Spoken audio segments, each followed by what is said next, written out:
nation and our world are focused on remembering the tragedy and honoring the victims of September 11th, we will never forget. Please join us in a moment of silence to remember the innocent men, women, and children who lost their lives in the plane crash in Pennsylvania. At the Pentagon, in the World Trade Center, and on the streets of New York. The heroic New York City firefighters, police officers, and Port Authority officers who lost their lives while saving the lives of thousands.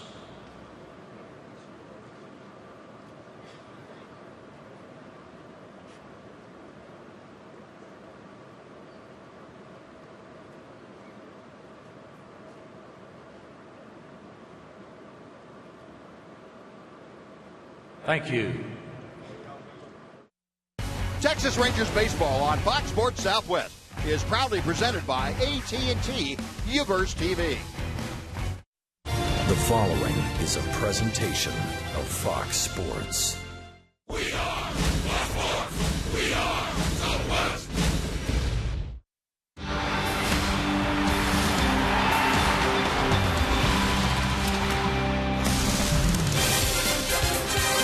A very solemn day at Rangers Ballpark in Arlington and indeed across the entire country of the United States as we remember those who fell 12 years ago today on this Patriots Day, and as we have done ever since in remembrance, we carry on with our daily lives as best as we can. This afternoon, the Rangers conclude a series against the Pittsburgh Pirates. And welcome in everyone, along with Tom Greaves, Steve Busby. Glad you could join us for this matinee of Ranger baseball. Rangers trying to get back on the winning side of things, and they have a veteran right-hander going for them in Matt Garza, who does have some experience against this Pirate club. Well, he's got a lot of time in the National League. He has pitched against the Pirates, and for the most part, he's been throwing the ball well for the Rangers. One thing he needs to avoid is the big inning. In his last start, he was terrific through 3 innings, then gave up 5 runs in the 4th inning. But he's had 4 starts against Pittsburgh. His ERA is right at 3. Nice warm afternoon. The Rangers need a win. They've got the veteran on the mound, and hopefully he'll go out and pitch a gem today. Yeah, it's a breezy, sultry afternoon here at Rangers Ballpark. The fans are getting ready. I hope all of you are, wherever you have to be watching this ball game. That little guy has everything he needs. Now he wants to see a Rangers win. Rangers and Pirates coming up next on Fox Sports Southwest.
is brought to you by the Built Ford Tough Sales Event at your Texas Ford dealer. Ford is the best in Texas. By AT UVerse TV. Check availability at 1-800-PIC-ATT. Rethink possible. And by Progressive. Visit Progressive.com today.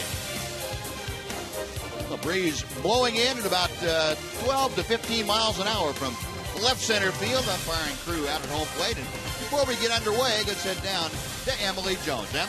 Well, Buzz, there is no disputing the fact that the Rangers are in a bit of a bad way right now. They've lost 4 straight series, 8 of their last 11 games. But if you can find a bright spot in last night's just short come from behind victory that fell just short, 5-4. The final, of course, was the fight that they showed in the 8th and 9th inning. Ron Washington definitely saw some signs of life. We grind and we fought the whole night and we put ourselves in position. And every night you take the field, that's what you want to do, is put yourself in position. And we've done that. All we have to do now is finish it off by getting the base hit in the right time. Ron Washington with this afternoon's Geico quote of the game. And it's like we've talked about over the course of a season, guys. There are certain wins that are great wins. You'll always take a win whenever you can get it. But maybe there wasn't the ingredients there that you necessarily need to keep winning. Same can be said, I think, for losses, is that sometimes, even though it is a loss, that there's things you can find in there that are ingredients for perhaps turning it around for a different result. Maybe a sign of things to come that we saw last night. Perhaps. I'm being hopeful and optimistic, guys.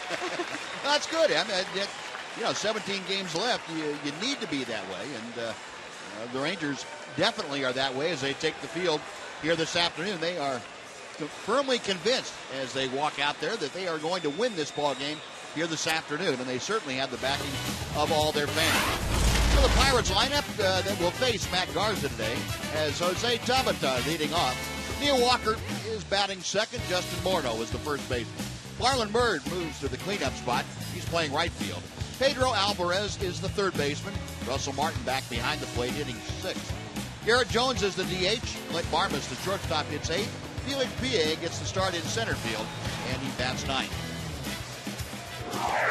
And we'll look at the progressive scouting report for Matt Garza.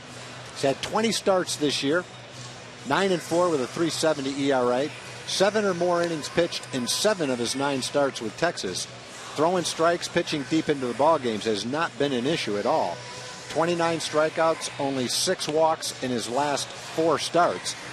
And if anything, Buzz, he just needs to keep the ball away from the middle of the plate a little bit more often and stay away from the big inning. His last start, through 3 innings, he threw the ball as well as he possibly can, then came out for the 4th inning. Next thing you knew, he had put up 5 runs on the board. So stay away from the big inning and take advantage of his ability to throw a lot of strikes. Well, Matt Garza today will be backed up by this Ranger defense. Murphy, Martin, and Rios left center and right. Moreland at first. Profar, the start at second base. He teams up with Elvis Andrews. Adrian Beltre at third. A.J. Przinsky is catching. And Matt Garza, the 29-year-old right-hander, on the hill here today. And the umpires this afternoon have Chad Fairchild calling the balls and strikes. Paul Schreiber at first. Mike Malinsky is at second. And the crew chief, Jeff Kellogg, is down the line at third. So the Pirates come in winners of the first 2 games of the series. Rangers now with the series loss have lost 4 consecutive series, and they are trying to salvage the final game of this set as we see the flag at half staff atop the scoreboard in right field in honor of Patriots Day and the fallen heroes. Garza climbs atop the hill. He will start things off against Jose Tabata. 273 the average for the Pirates left fielder. Pirates come in a game behind St. Louis in that closely contested National League Central race. And the first pitch is chopped foul outside third. 0-1 to Tabata. Rangers come in still 2 games back of the Oakland A's. Oakland losing last night in the first of 3 in Minnesota. They will play up there again tonight and then tomorrow night as the Rangers are off before coming in here for the weekend. And it's slowly hit to third. Beltre was playing in, so not a difficult play at all for the Rangers third baseman. 1 gone. Well, last night we remarked early in the game that the Pirates like to see the first pitch they like and swing at it. They were doing that frequently last night, especially early in the ball game. First fastball, they were wailing away at it, and no different today. Tabata swung at the first fastball, and the second time he didn't get a fastball. Hit that off-speed pitch, just topped it to third base. Well, Clint Hurdle, Ranger fans will remember when he was hitting coach here back in 2010, very pro-aggressiveness at the plate, but being smart about it. And I think that's the one differential between this ball club in Pittsburgh and some other aggressive ball clubs that just kind of swing from their heels on every pitch. 1-0 pitch to Walker. That is a little bit low and outside. It's 2-0. Walker at 255. He's a switch hitter up there from his better side. That's the left side of the plate. First second baseman in Pirates history with 10 or more home runs in 4 straight seasons.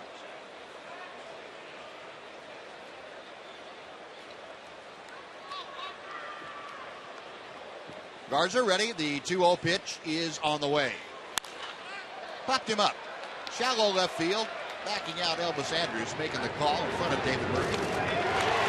Elvis has it. That is out number 2, and it brings up Justin Morneau. A good start by Matt. 4 or 5 pitches, got 2 quick outs. You've watched the first 2 games of the series. One thing you might notice about the Pirates lineup, that's that Andrew McCutchen is not starting today. He's getting the day off. Yeah, I wasn't really going to mention that. I didn't let sleeping dogs lie. I think it's the... Well, the chances are, if it's a close game, you're going to be seeing him before the game's over anyway. But not at the beginning. I was kind of hoping maybe he overslept and I didn't want to wake him up. No, there he is. He didn't. He's here just in case. You know, one of the better hitters in all of baseball, Andrew McCutchen. The Rangers have found that out the hard way here in the first couple of games of the series. 0-1 pitch to Morneau. Rip and a miss. Garza out in front of the count. And Andrew McCutchen, the last 36 ball games. 4-11, the average. 4 home runs, 20 driven in safely in 30 of 36. 21 multiple hit games. Those are pretty good numbers. They are pretty good numbers. Holy cow. The Pirates only have 1 off day for the rest of the season. That's a week from Thursday. Go home after this series, start a long homestand. I'm sure Clint Hurdle just wants to get his star day off. A little rest coming down the stretch. Pirates are pretty much in the same situation the Rangers are in. And another breaking ball. That evens the count now to Morneau at 2-2. Pirates are a game behind St. Louis. They've also got Cincinnati right there in the mix, too, battling. Cincinnati's only 3 games behind. Yeah, that wild card race is, for all intents and purposes, over. It's going Yeah. to be the National League Central in some form or fashion. You got the top 3 teams in the NL Central. The pitch is inside. It's now 3-2 to Morneau, who goes from 0-2 to 3-2. Morneau trying to extend the first inning. Marlon Byrd to be next, and there's a quick look at the NL Central. Cincinnati now has fallen 3 games back, but you see they're the top 3 teams there within shouting distance of each other, and whoever doesn't win, the other 2 will be the wild card. Got him swinging. Brzezinski completes the strikeout at first base, and it's a 1-2-3 frame for Matt Garza on the 11 pitches. Rangers coming to bat in the bottom of the first, a scoreless ball game.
Now the Rangers starting lineup is delivered by DeMontront RV. Ian Kinsler is the DH today. He leads things off. Elvis Andrews is next, and Alex Rios. Adrian Beltre bats cleanup, plays third base. The catcher is A.J. Brzezinski. Mitch Moreland at first, hitting sixth. Jurickson Profar to start at second base. David Murphy in left, and batting ninth, the center fielder, Leonis Martin. And our scouting report, brought to us by Auto Nation, is on A.J. Burnett, Pittsburgh's 36-year-old right-handed starter today. He has a losing record, but he's pitched a lot better than that if you look at his other numbers. Solid .321 ERA, 2 or fewer earned runs in 9 of his last 13 starts, and more than a strikeout per inning, 9.7 in 9 innings. That's the second best ratio in the National League. He's coming off 2 starts against the Cardinals. The last one, 6 hits, 5 runs in 3 innings, was not very good. The one before it was great, 7 innings, 4 hits, and only 1 run. So overall, he's had a solid season. 176 strikeouts in 163 innings and a .235 opponent's batting average. Now Burnett ready to go to work. Ian Kinsler steps in. The first pitch is a thigh-high fastball for strike one. A quick clarification. It was pointed out to me when I was talking about this day, Patriot Day, not Patriots Day. I apologize for the misspeak on my part, and I hope I didn't offend anyone.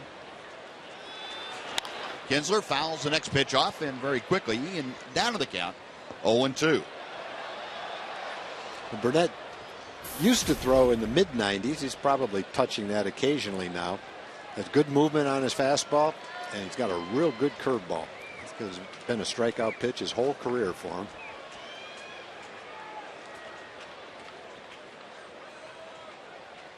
The wind and the 0-2 to Kinsler. Got him swinging. There it is. Big sweeping hook. And Kinsler down on 3 pitches. 1 out for Elvis Andrews. And the Pirate defense this afternoon. Zabata is in left. PA is in center. Bird in right. Morneau at first. Walker and Barmas up the middle. Pedro Alvarez at third. Russell Martin is catching today for A.J. Burnett. So a strikeout to start things off for the Rangers. And Elvis Andrews steps in, batting .268. So he's had more than just a handful of at-bats against Burnett. Last time Burnett faced the Rangers in this ballpark was 3 years ago to the day. The 10th of, or to the day yesterday, the 10th of September in 2010. Slow chopper to third. Alvarez was playing in, so he has a fairly easy play. And Elvis retired. That's 2 outs for Alex Rios. Tom told you, Burnett, one of the best ground ball pitchers in the National League. Well, he can really keep the ball down and work it so the guys have a hard time lifting it. Just doesn't give up home runs. I mean, it's that simple.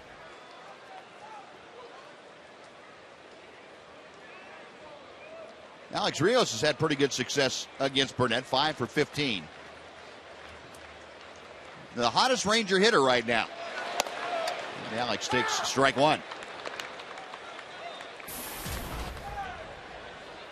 16 home runs, 68 RBI, and 5 multi-hit games in his last 8 outings. 0-1 pitch. Burnett going to tide him up with that high fastball, and it's 0-2. That's something Burnett has the ability to do. You saw the 95 register on miles per hour on that last fastball. He will go upstairs and with a good fastball occasionally. Tried the sharp breaking ball and almost got the swing, but Alex able to check it in time. Paul Schreiber confirmed that down at first. A ball and 2 strikes.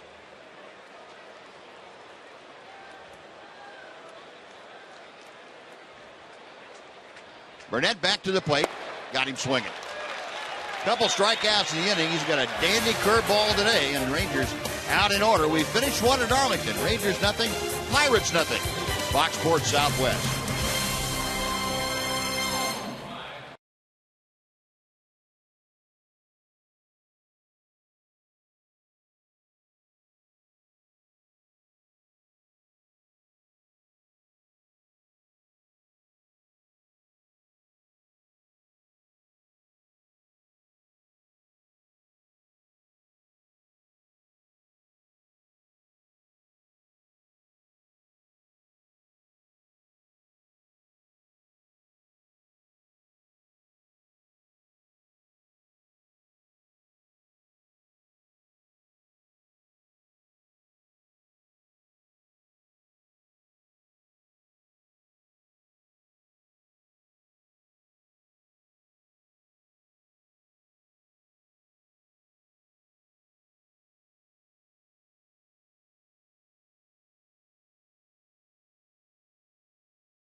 Jim. I appreciate it, Buzz. Great afternoon for baseball, and the Texas Rangers and Southwest Airlines would like Ranger fans' help to honor servicemen who currently serve the United States, and honorees will be actually introduced before a Ranger game, and some will even be flown to Washington, D.C. sometime in November. To find out more, log on to TexasRangers.com/freedom. And we got a special guest. Who's this?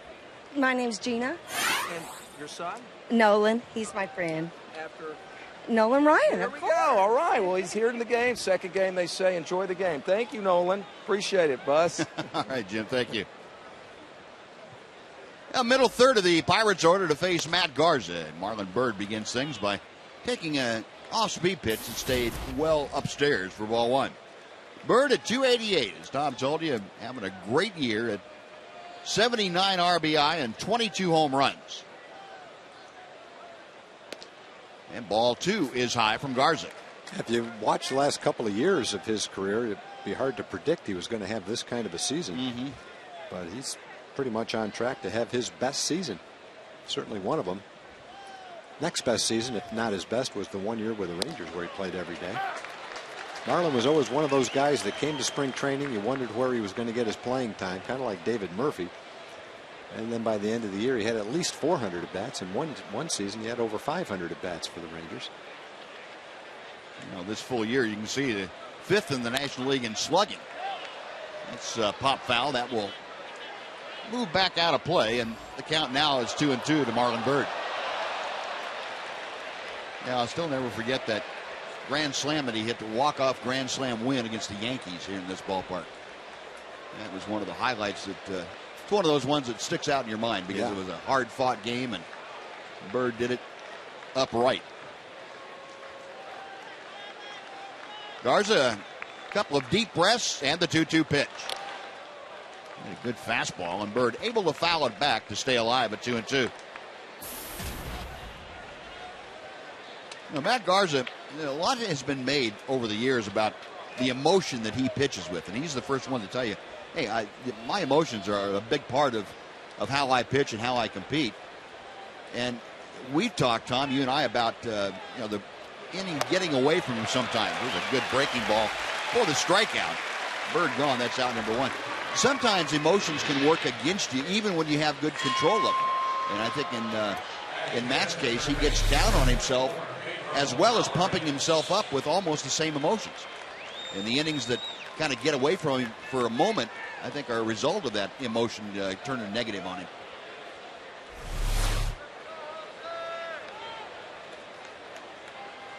Well, back-to-back strikeouts, one gone here in the top of the second. Pedro Alvarez now, the power-hitting third baseman for the Pirates, steps in. Well hit right center field. Going back is Rios. It's over his head. One hop off the wall. Alvarez into second. So first ball swinging. He gets a fastball and powders it to right field for a one-out double. Alvarez leads the National League in home runs with 32. That's only his 20th double. 32 home runs and 20 doubles. Hit this ball on a line. Alex not playing particularly deep. Just couldn't quite get to it. Well, Matt's going to have to pitch around a one-out man on second. Jam. Alex about a foot away from making that play. So Alvarez now at second base, and Russell Martin, the catcher, steps in. Martin hitting .236.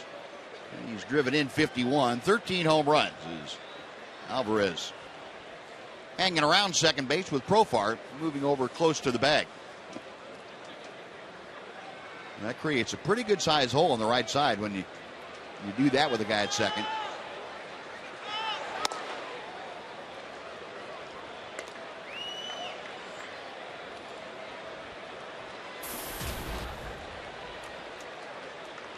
One ball, no strikes to Martin. .339 average, so better than 100 points higher than his batting average. He will take the walk. Takes that strike, and it evens at 1-1.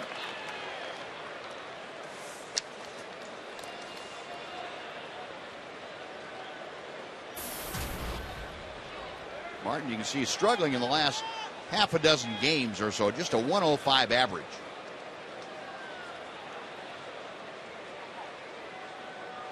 Check him second by Garza. And he just missed low. That makes it 2-1. I don't think Matt thought that pitch was low, but I don't think the pitch track's get going the to show call. it's low either. I think it's going to show it's right at the bottom of the strike zone. In fact, a little bit better than that, right in the strike zone, really.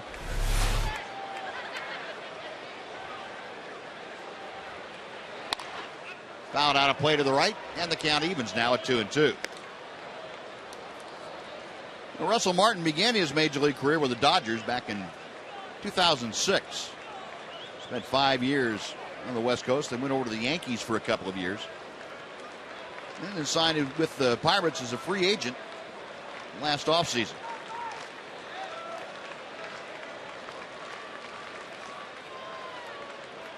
Two and two, the count to Russell Martin. Garza a check of second. Pedro Alvarez a modest lead. And a fastball called strike three. Garza getting that pitch to come back to the outside corner, and he caught Russell Martin window shopping. I threw one pitch earlier in the count that could have been a strike. This one's definitely not high, and it definitely comes back, like you said, Buzz, and not a borderline pitch. That's all the way in the strike zone. Good pitch. Last 3 outs have been strikeouts from that. Now 2 away now, and the DH, Garrett Jones, steps to the plate. Jones, the DH in the opening game of this 3-game series. And the breaking ball is low for ball 1. Jones 0 for 3 in that game with a line out and a pop out and a ground out. And he has had some experience against Matt Garza, a .333 hitter.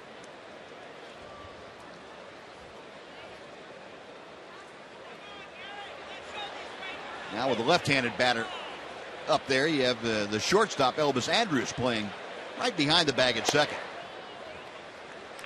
2 balls, no strikes.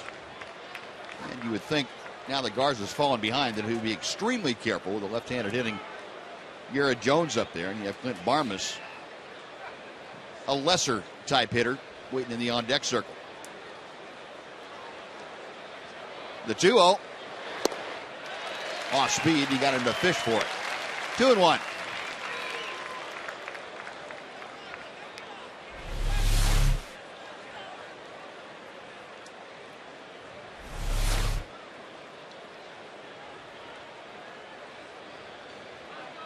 Elvis creeping in a little bit behind Alvarez. Now backs up. And the fastball is off the plate outside. 3-1.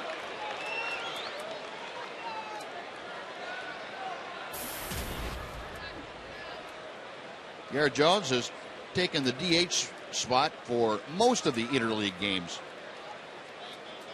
the Pirates have had, a .283 average as the DH. Ahead of the count here, 3-1. Ripping at a pretty good fastball, and the count is full.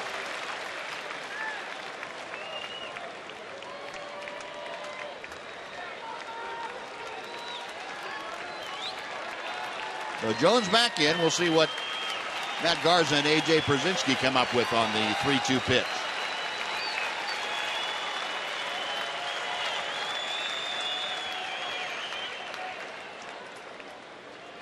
Both of them now going to have a little extra time to think about it.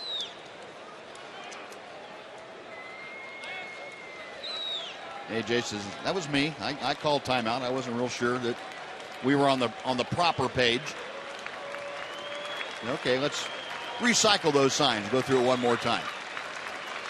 That's okay. That's what I want right there. Payoff pitch coming. Breaking ball is low, ball 4. Yeah, pretty good choice. Got it in a spot where it's going to be tough for Garrett Jones to do anything with it had he swung at it. And the walk, not really much damage done yet. First and second now with 2 outs. And Clint Barmas, a right-handed hitter, coming to the plate. Barmas, .219 with 4 home runs, 20 driven in. And he has plagued Garza with a couple of home runs in the 3 hits that he has had. And first ball swinging, pops it up. Profar, with the glasses down, comes back onto the infield dirt, makes the catch, and that will do it. A double, a walk, and 2 stranded. We're going to the bottom of the second. Rangers nothing, Pirates nothing.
The second, it's time for the AT&T Twitter poll. Our question today to you. Now, be honest.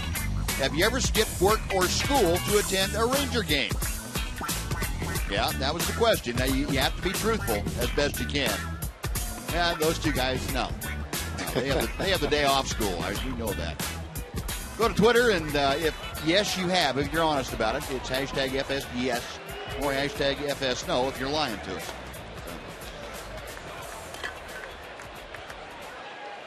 Middle third of the Ranger order to face A.J. Burnett.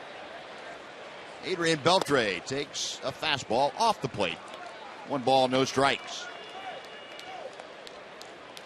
Adrian 318 with the average. A couple of hits last night, trying to turn things back around.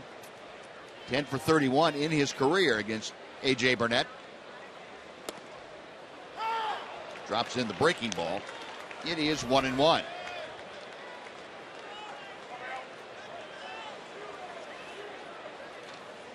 Adrian frustrated last night. He was up there with the tying and winning runs aboard in that bottom of the 9th inning and struck out against Mark Melanson to end the ball game. No matter how high a standard we want to set as fans for a guy like Adrian, his standards are way beyond that. He couldn't even begin to approach it. In the last 10 ball games, as far as he's concerned, completely unsatisfactory. But he's working to get back, and I believe last night he thought he was there. Takes a strike. And that probably is why he got so frustrated with that strikeout in a crucial situation. The most unusual part about that at bat was taking the first pitch. Just must have been looking. Maybe he saw all the slow curveballs Melanson was throwing, and maybe he's thinking slow curveball. But generally, when he sees a good pitch to hit, he doesn't wait whether it's the first pitch or not. Got himself behind in the count 0-1 that way. Got him swinging here. He foul tip? No, he did not. And that is the 3rd strikeout in the first 4 hitters for A.J. Burnett. When Burnett has his big strikeout games, it's with his curveball. And unfortunately, through 4 hitters, that has been the case today. Getting ahead in the count and then breaking off that sharp curveball down and away that the hitters just have not been able to lay off of. It's an excellent curveball. Burnett went to the Yankees a while back as a free agent after pitching well in Toronto. Didn't go well with the Yankees. In fact, his 2 years, 2010, 2011, he had a losing record and an ERA well over 5. Pirates acquired him in a trade, and then he pitched great for the Pirates. Went 16-10 with a 3.5 ERA. Having a good year this year. Not wins and losses, but pitching pretty much the same way he did the year before. Gives them a veteran presence on a very good staff. And here's the first battle of the AJs today. Burnett and Brzezinski. And Brzezinski takes low and inside. That evens the count now at 1-1. Active leaders, third. AJ Burnett with 2,150 strikeouts. Andy Pettit, the overall leader, followed by his teammate CC Sabathia and Roy Halladay. Ryan Dempster round out the top 5. Rip and a miss at the slow breaking ball. It's 1-2. Well, Burnett has had a high in one season of 231 strikeouts. That was his last year in Toronto back in 2008. 221 innings, he punched out 231. And he gets his fourth strikeout in the first 5 hitters here. Brzezinski's gone. Yeah, there aren't many pitchers who can snap off a sharper breaking ball than that. His curveball is probably somewhere between the velocity you'd see on a slider and a slower curveball. That thing comes in there and just darts down, kind of like some of the breaking balls that Yu Darvish throws, really.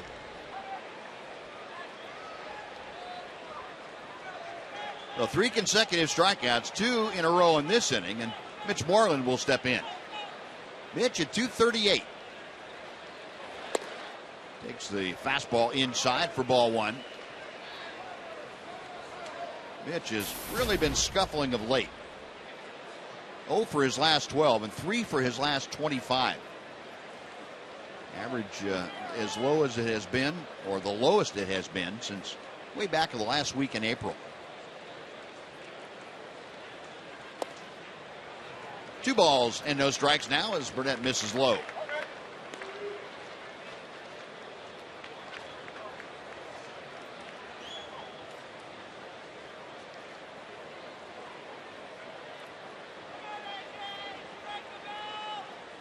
Moreland taking a little time getting back in the box. He is ready, and Burnett reading the signs. Right-hander winds for the 2-0 pitch. Not 2-1. That's the one you really have to do something with the way he's going early here. And Mitch fouled it off.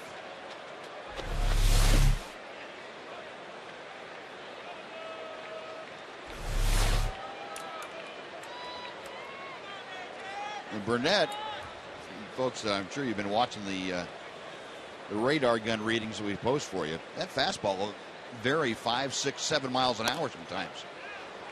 Tried that backdoor hook, and the latch was on the door. It's 3-1 now. Well, Moreland trying to get aboard to become the first base runner. Jurickson Profar will be next.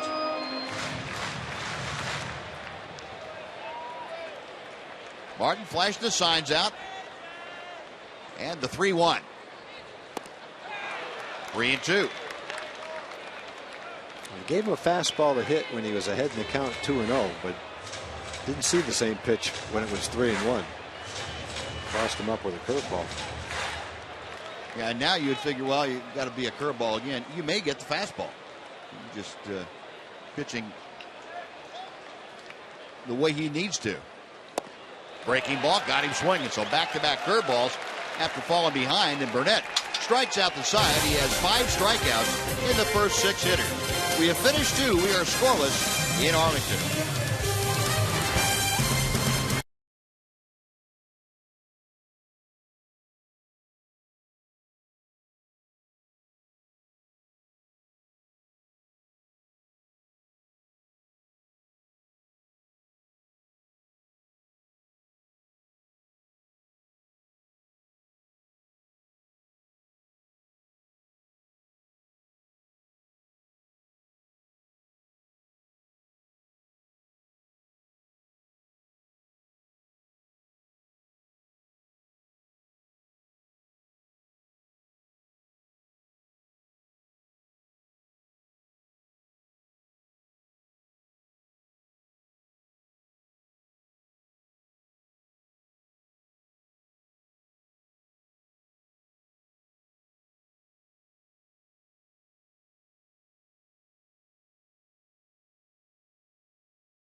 for every game and include unlimited grilled chicken sandwiches, hot dogs, nachos, peanuts, popcorn, and soft drinks for one low price.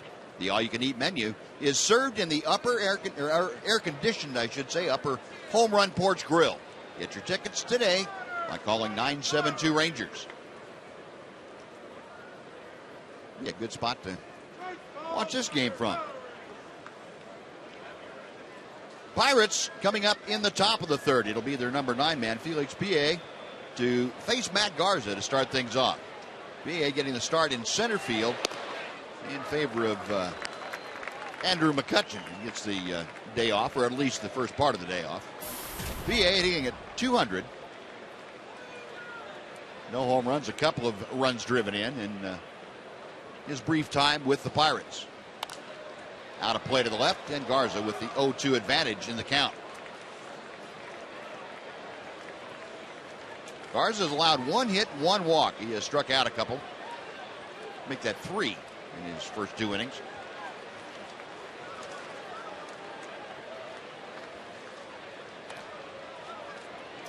And another 0-2 pitch will be needed here. PA 0 for his last 12 times to the plate. This just his second start in a ball game since the 21st of August. That's when he joined the Pirates. And a breaking ball fouled back. Still 0-2. I think, Buzz, when you watch this game early, from both sides, really, you see how hard it is to hit a good curveball. Doesn't matter who you are, what level you're playing at. That old statement that people used to make, I was a pretty good player, pretty good hitter till they started throwing a curveball, or dear mom, things were going good till they started throwing the curve, I'll be home tomorrow. You know, those kind of things. Well, you can see it even with really good big league hitters. When a guy's got a really good curveball, Matt throws a good curveball, Burnett's got a great curveball today, you see a lot of bad swings at it. There aren't many guys that you would say that guy is really a great breaking ball hitter. Right. And there's another example of it. It was just foul tip by PA. He was pointing down to the ground as that ball popped out of AJ's glove. You'd have looked at that from center field. Well, that's one thing you can't see on a replay. You can't see a foul tip on a replay. That looked like he missed that ball.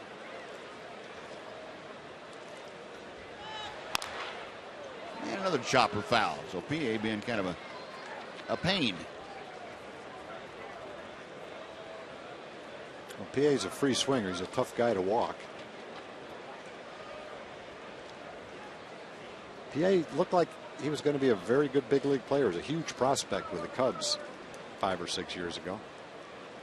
Excellent tools, just hasn't put it together yet on any kind of consistent basis.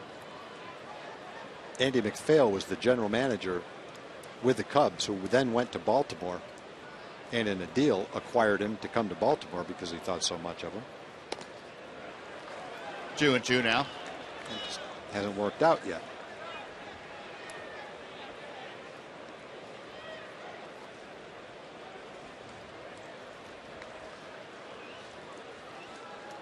Garza to the wind. And the pitch to PA is in the dirt. The count now has gone full. So PA trying to get aboard to start things off has gone from 0-2 to 3-2. We have Jose Tabata, the leadoff man, waiting in the on-deck circle.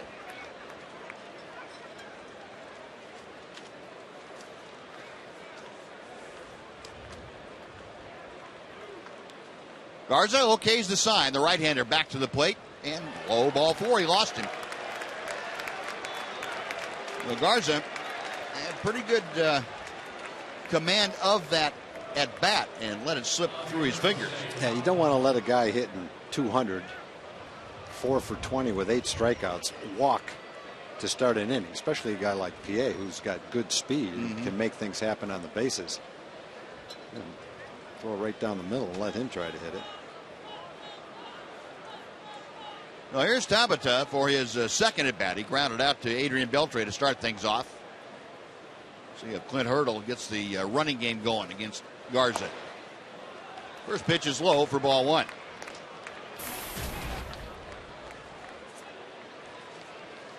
Tabata checking with third base coach Nick Leyva. See what the skipper Clint Hurdle might have in mind here. Scoreless ball game, top of the third. And the pitch in the dirt. A.J. Pierzynski needing to drop to both knees to block that one. Now he's going to go out and have a chat with Matt Garza.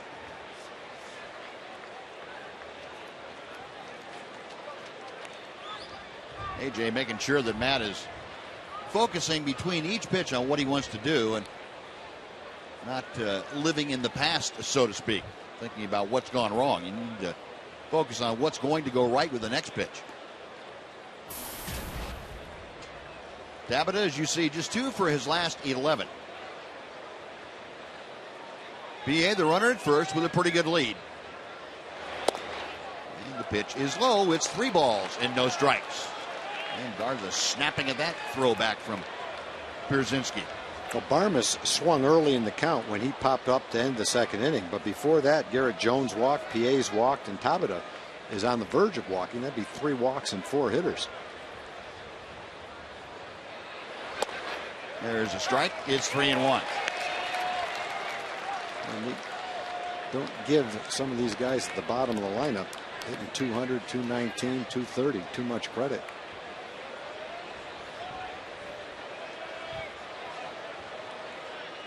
Garza a check of first. There goes PA. The pitch is fouled off to the right. And we'll come back and try it again at 3-2. PA had a pretty good jump on that pitch from Garza.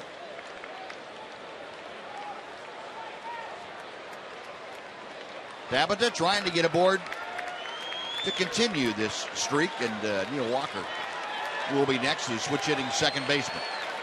PA with the lead. He's on the move again, and the 3-2 pitch is pop foul. That will reach the seats. Mitch Moreland over to take a look, but that's well back and out of his reach. No, another 3-2 will be needed.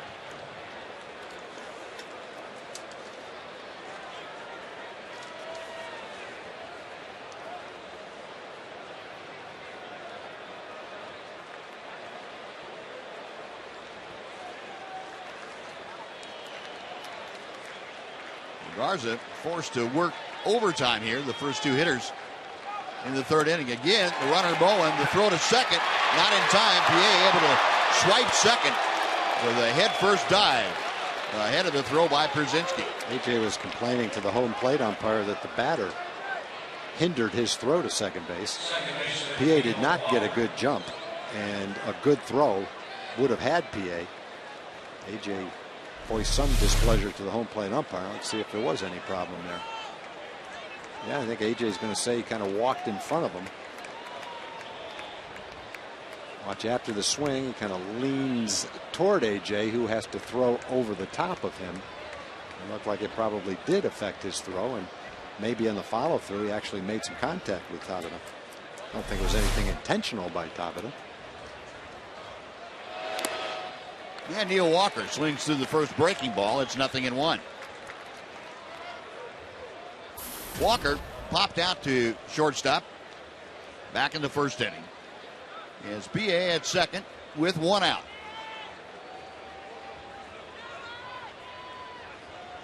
Garza checks second base and fires a knee-high strike. 0-2. Yeah, good comeback. He fell behind Tabata, came back and struck him out. Now Neil Walker jumps right ahead of him. No balls and 2 strikes.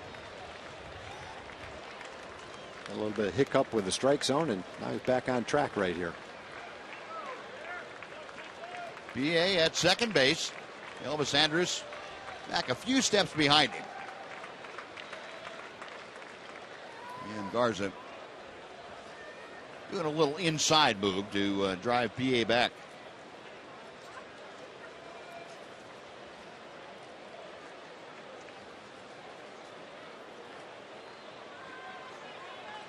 Now Matt okays the sign. The right-hander's ready. 0-2 pitch, line to center field, a base hit. Coming around third is PA. The throw to the plate is cut off. And now the throw back to first, and they've got Neil Walker, who rounded the bag too far. But the Pirates take an early lead, 1-0, on the RBI single by Walker.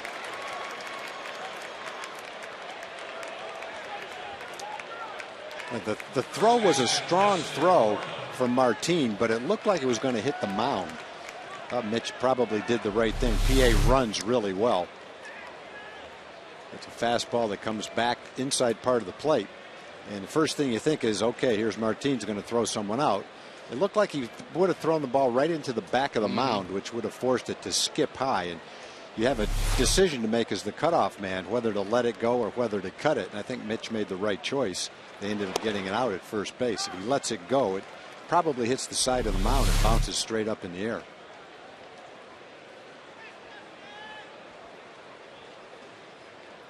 I think if that was one of those throws that we've seen Leonis make all season long, all the way in the air accurately, might have had a chance to get someone that runs that well.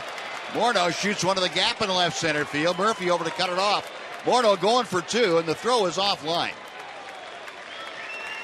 Well, fortunately, the Rangers able to get Neil Walker after the RBI single, rounding first too far, because Morneau followed it with a double. So he's at second with two away for Marlon Byrd. And Matt Garza, leadoff walk coming back to bite him in this inning.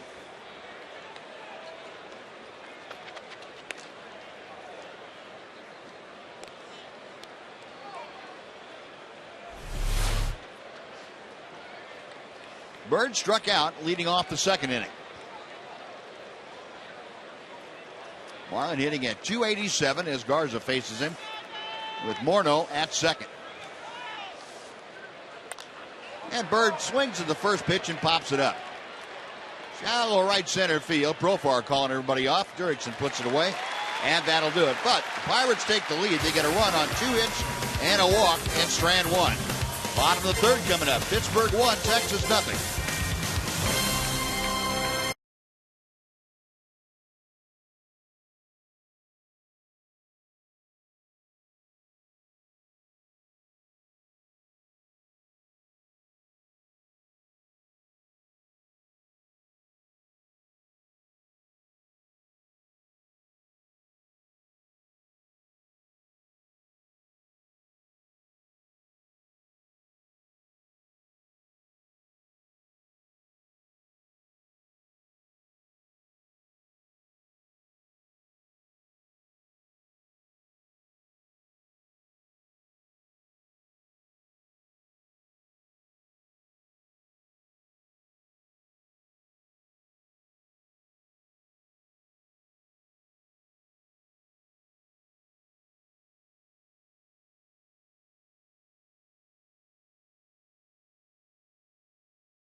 Is brought to you by the Build Ford's Up Sales Event at the Texas Ford Eagle. Ford is the best in Texas. And by Jack in the Box. Go big with Jack's really big chicken combo. Now the Rangers putting it in comeback mode again. They are trailing 1-0. The Pirates putting a run on the board in the top of the third. Now the bottom third of the Ranger order to face A.J. Burnett. Profar, Murphy, and Martin. Burnett on a pretty good roll. He has 4 straight strikeouts. He has punched out 5 of the first 6 that he's faced. And there was a strike to the inside corner. Profar jumping back out of the way. That fastball came back to the inside corner. Yeah, the amazing thing about Burnett, he struck out 5 out of 6 guys. He only threw 24 pitches to do it. The 0-1 pitch. 0-2. Paul's got great movement on it, boy. He's spotting it right where he wants to. See, Profar, last 3 ball games, been a tough go for him. This is the first game that Jurickson started in the last 3. Ron Washington giving him a mental break. That hard breaking ball is down and in. 1-2 the count. A couple of birthdays to mention. Dottie Cowan from Temple is 91 years old. Ruth Hunter from Austin is 92 years old. Happy birthday, Dottie and Ruth. Check swing. Did he go? No, he did not. Jeff Kellogg down at third. Jack Little from Fort Worth is 90 years old. And Mary Rogers from Denton, 95 years old today. A couple of anniversaries as well, but happy birthday, everybody. A.J. Burnett into the wind. The 2-2 pitch to Profar. And the count has gone full. So Burnett doing the same thing that Garza did to start off the 3rd inning. And that's go from 0-2 to 3-2 on the leadoff man. Yeah, he's going for the strikeout right there. He wants to keep the string alive, trying to get him to chase that curveball out of the strike zone. But Jurickson's been able to avoid that 3 straight pitches. Payoff pitch. Grounded to first. Morneau grabs it and takes it to the bag himself. And that does stop the streak of strikeouts, but it's now 7 straight retired. And David Murphy coming up. Time for a Mazda game break. Here's John Radigan. John?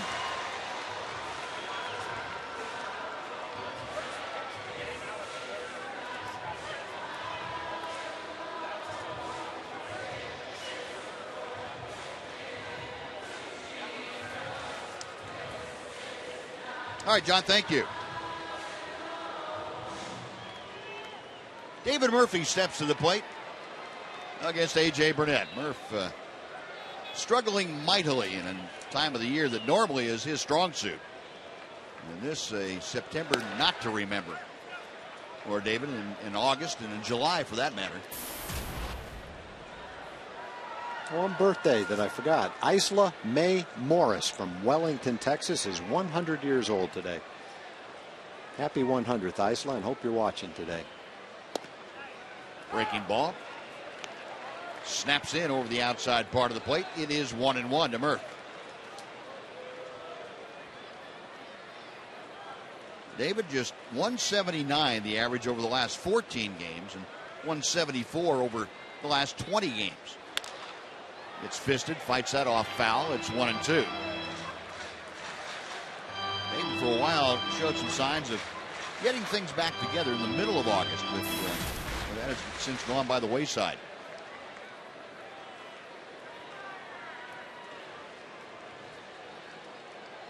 Battling here at a ball and 2 strikes. Line drive, but right at Alvarez, the third baseman. Play it off the line, and a half step to his left. Alvarez puts it away for out number 2. Well, that's really what David has to do. They pitch him away. You want to take the other pitch, that pitch outside away, and had a good at bat. Did exactly that.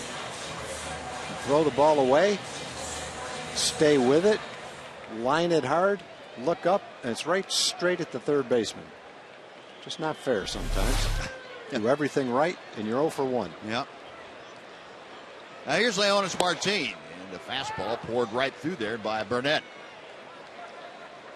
Joe and Betty Mahaffey from Hearst celebrating their 58th wedding anniversary, and Jimmy and Pauline Lynn from Strawn celebrating their 62nd wedding anniversary today.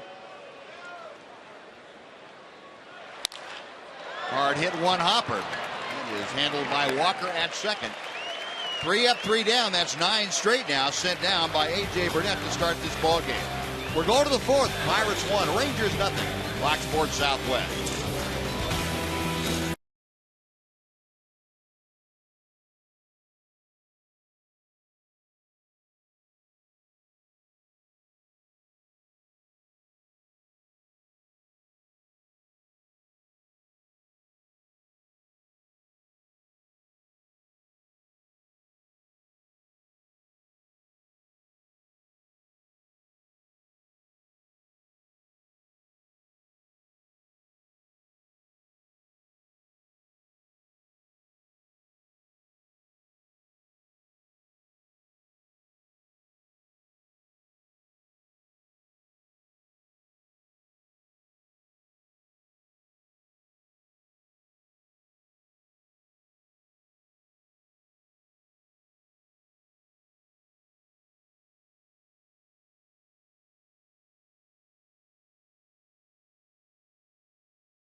Very special day here at the ballpark and across the country as we pause to remember the events of September 11th. And in the Rangers clubhouse, they were doing the same thing. One guy in particular, Jeff Baker, who comes from a military family, has a unique perspective on this day.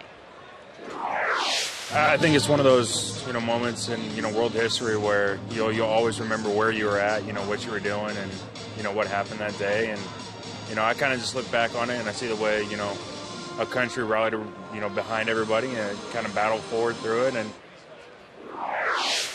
And Buzz and Tom, you guys talked about it, a chance for all of us to reflect on those events, also put things into perspective. This is a wonderful game that is being played. It also helps to, remind us about what's important. And even though we're wrapped up in a pennant chase and all those different kind of things, after all, at the end of the day, it is just a game.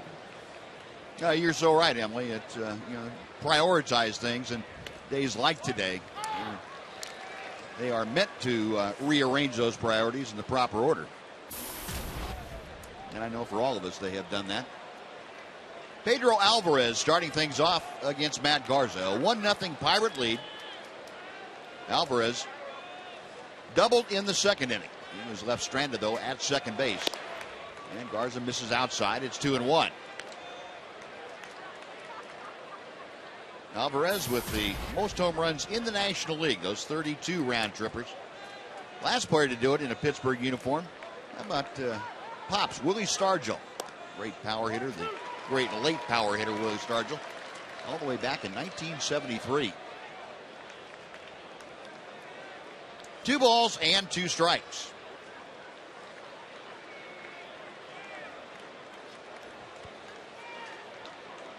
Garza back to the plate. Check swing. Did he go around? No, he did not. That was a close one. And Jeff Kellogg down there at third making that pretty emphatic call, so he was sure that Alvarez didn't go. Well, that runs the count full. And Garza now with the sign, and the payoff pitch is on the way. We'll try it again. Garza, the last 2 innings, has really had to work overtime the first couple of hitters. 17 pitches to the first 2 hitters in the third inning. And he has gone to 7 pitches now against Pedro Alvarez to start this 4th inning. Add 1 more to that.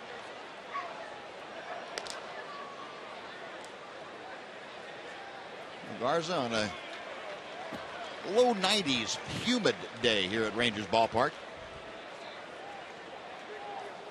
Breeze has died a little bit. It's down in the single digits probably. Ball 4. Second straight inning, the leadoff man has walked. Alvarez aboard and Russell Martin coming up. And while Martin steps to the plate, let's say hello again to Jim Knox. Jim? All right, thanks, Buzz. Real quick, back by popular demand, the Yu Darvish K-Counter bobblehead doll. First 20,000 fans coming to the Rangers game on September 24th received this K-Counter bobblehead doll by Yu Darvish. That's when the Rangers take on the Astros. So first 25,000 fans right here at the K-Counter bobblehead doll. Buzz? You have them well trained back there, Jim. Are they having a good time though? They are having a good time. Having a good time? Oh yeah, real good time. That's a good one there.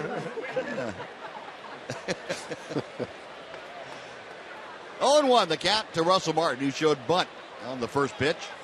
Question is, do you have the game recorded so you can go home and watch yourself?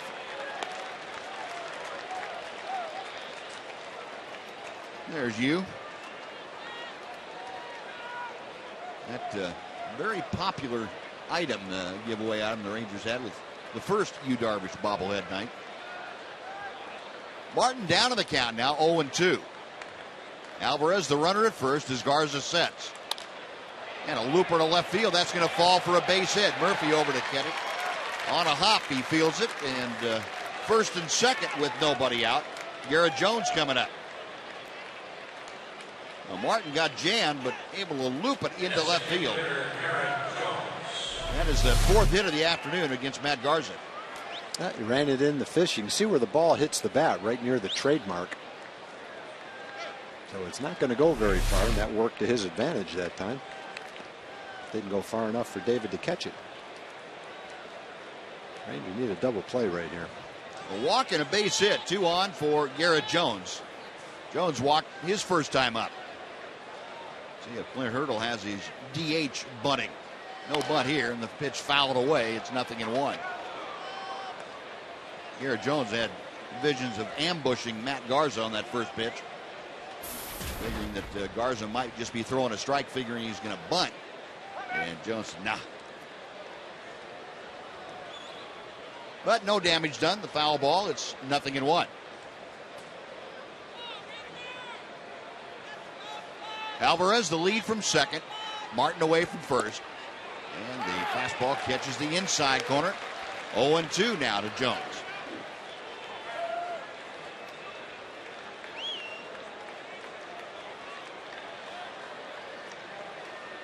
Rangers playing just about straight away in the infield. Outfield playing Jones a couple of steps around to the right. Laid off the breaking ball. 1-2 as Garza gets that new baseball.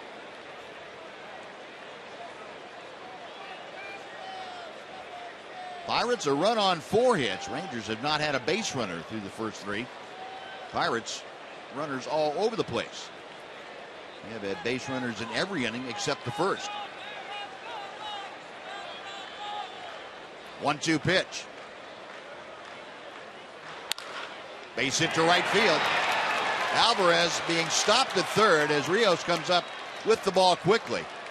But a walk and 2 hits, and the bases are now loaded for the shortstop, Clint Barmes, as Mike Maddox headed out to the mound. Well, last inning, the inning started with a walk. This inning, it started with a walk. Martin's was a soft single. That one by Jones. Well hit ball into right field. Hit well enough to where they didn't risk sending the runner from second base.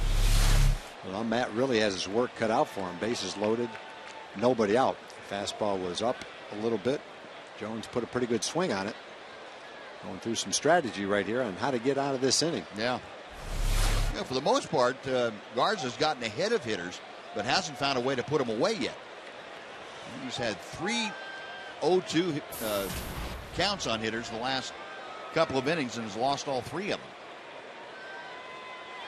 Now he's going to deal with Barmes, who popped out to end the second inning. Rangers, with the bases loaded, nobody out, will play the infield back. Barmes, as you can see, 1 grand slam to his credit. Alvarez at third, Martin at second, Garrett Jones at first. Garza from the stretch. 1 ball and no strikes.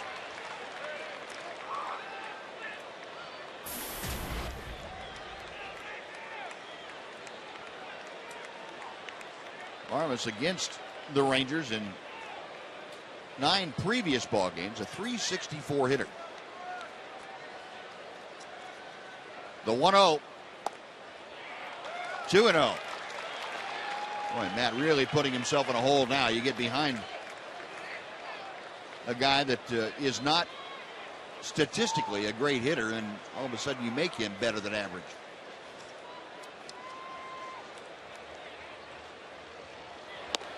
Fastball right down the middle. Barmes taking all the way.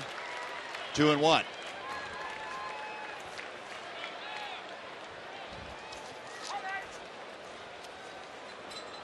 Matt about ready to throw his 72nd pitch of the afternoon. The majority of those coming in the last 2 innings. Outside, 3 balls and a strike.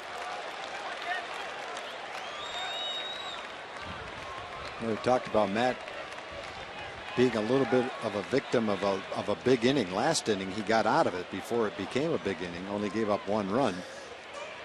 Going to have to do some work to make sure it doesn't happen here in the 4th inning. Low and away, ball 4. He walked in a run. Alvarez trots down the line from third. Barmes with the RBI on the bases loaded walk. And Garza is steaming. And the guys in the Ranger dugout not too happy either. Well, it's just, it's just not a guy you want to walk. You got a guy hitting .219. Sure, the bases are loaded, but he's not a guy you want to walk. Neither is PA, who walked to lead off the third inning and score a run. So still nobody out. PA scored the first Pirates run. And he goes up there and rips through the first pitch. It's 0-1. And Joseph Ortiz, first up, starting to throw in the Ranger bullpen. This is kind of what I was talking about earlier, Tom, with the emotion that Matt Garza pitches with. It's a good thing when he channels it well. It can also be his downfall when he gets in a situation like this and he gets a little bit out of hand. It works against him rather than for him.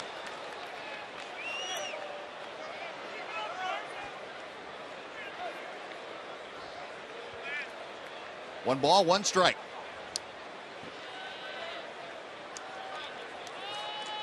Garza still working from the stretch. In the dirt, it's 2-1.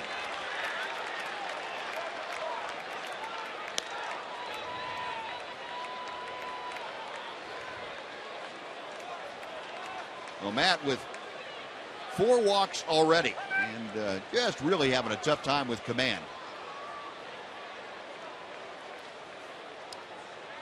Okay's the sign from Pierzynski. Foul back, and the count evens at 2 balls, 2 strikes.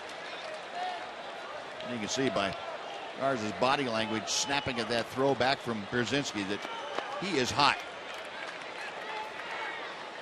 You're going to find a way, though, to use that to make you a better pitcher, get better results, and not degrade your stuff.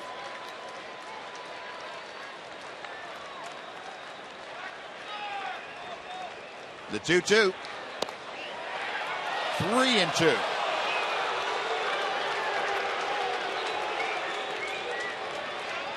Well, PA now with a full count, bases full, no place to put in. Jose Tabata waiting in the on-deck circuit.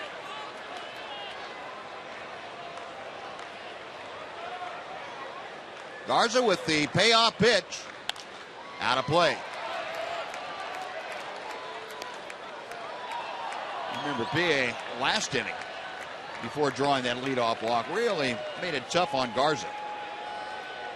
Yeah, Matt has been able to, even on days where he's given up some runs, pitch deep into a ball game by keeping his pitch count down. This will not be one of those days. This is going to be his 80th pitch with nobody out in the 4th inning. Last 2 innings have definitely taken its toll in that regard. Call strike 3, and PA knew it. Well, Garza gets the punch out. That's his 5th of the afternoon. 1 away, but the bases are still full. And Jose Tabata is coming to the plate. That's one of those situations where you just wonder what the hitter's thinking right there. 3-2, he can't walk you. Pretty sure you're going to see a fastball. You're going right down the middle of the plate and take it. I'm sure he's asking himself, how did I take that ball? No doubt. Tabata, a ground out and a strikeout. In the dirt, boy, Pierzynski doing a great job getting in front of that ball, knocking it down. And Garza trying to struggle his way through this inning.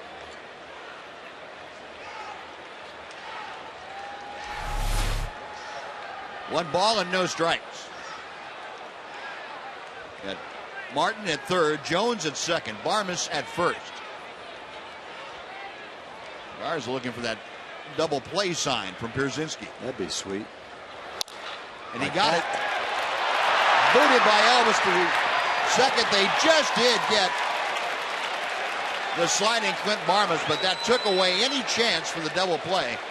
And the Pirates score another run on what should have been the inning-ending double play, but it's now a 3-0 Pirate lead.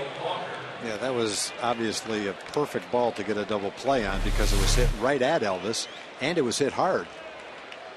Come up with that ball, it's a simple double play, and you do get out with only 1 run.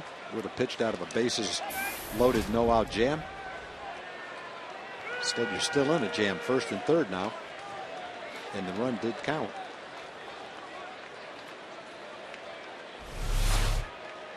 Now here's Neil Walker, who singled in a run last time up.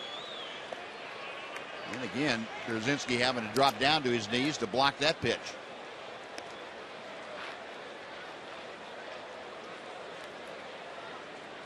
Walker 1 for 2. He has 45 runs driven in now. Up there with runners at the corners. He has Garrett Jones at third. Jose Tabata is at first.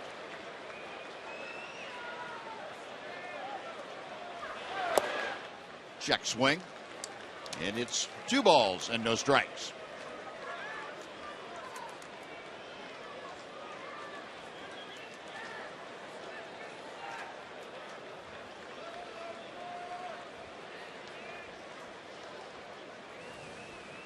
Walker waiting as Garza sets, a check of the runners. And he misses high and outside. 3-0 the count.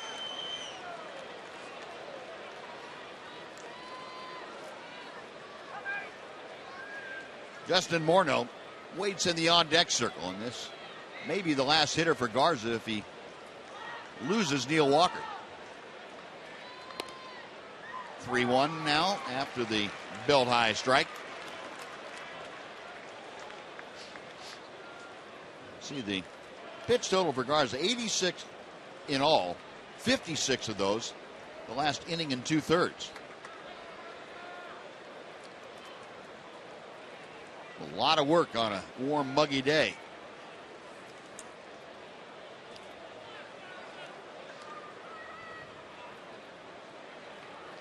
Three balls, 1 strike. Garza trying to get the final out of this 4th inning. A check of the runners and the pitch. Count has gone full. So Tabata now will be free to take off on the next Garza offering. Full count, 2 outs. We showed you Justin Morneau, who will bat next.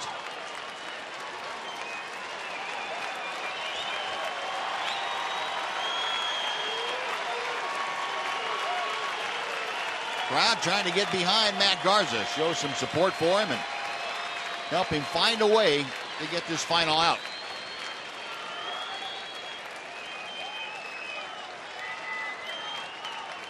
Payoff pitch is on the way. We will try it again.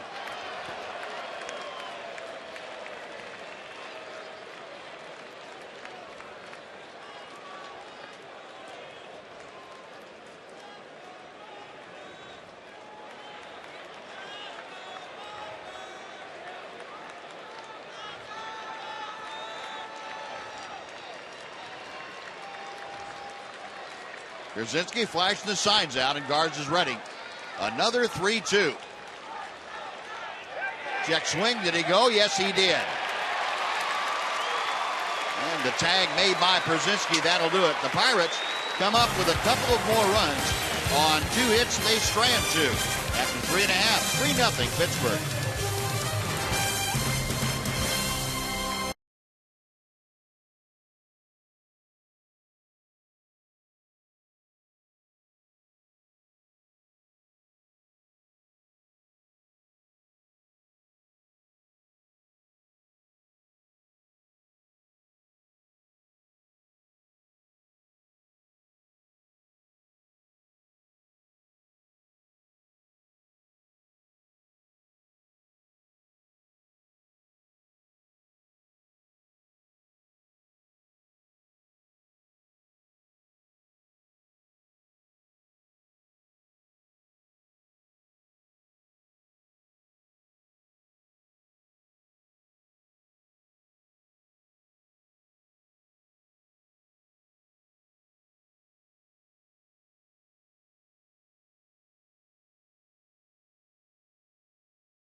right here on Fox Sports Southwest for Chevy Hometown Kids. It's not about the score, it's about the experience. A lot of kids having a great experience out here today. Good day for making some memories with the family. Dad getting a snapshot of this. Here we go. Just smile for me. I'll take this Pirate shirt off as soon as I get home. A.J. Burnett has not allowed a base runner through the first three, and he will face the top of the order here in the Ranger fourth inning. First pitch to Ian Kinsler is in the dirt, ball one. And if you want a silver lining in the dark cloud that was the top of the fourth, how about making Burnett sit around and hopefully stiffen up a little bit? Yeah, I didn't think so either. But it's a good thought. It was a thought, maybe. Anyway. Hey, it's only 3 runs. You just have to get a little something going. Last night they got something going a little bit too late. Almost pulled off a great come from behind victory. Just needed that last hit. 1-1 to Kinsler, who struck out leading off the first inning. Couldn't get him to bite on that big sweeping breaking ball, and count moves to 2-1.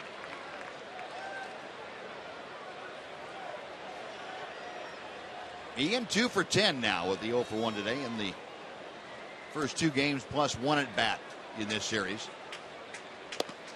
Takes a strike to even things at 2-2. Ian gonna stroll back and say something to Chad Fairchild.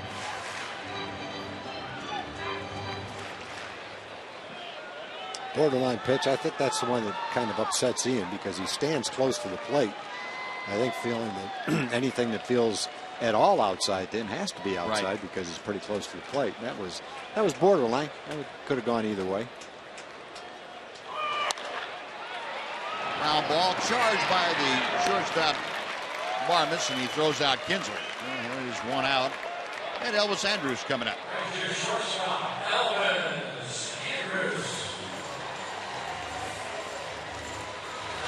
Elvis, a ground ball to third back in the first inning. This season, 267. Elvis has been on a pretty good tear of late. He's had multiple hits in 4 of his last 5 games and 8 of his last 12. And over that 12-game streak, he's hit .380. Tight fastball. Get out of the way, Elvis. Yeah. He almost waited too long. That ball really cut right back in toward him at the end. Watch out. I think Elvis recognized that was cutting a little too late, too. 1-0 pitch. A ball and a strike.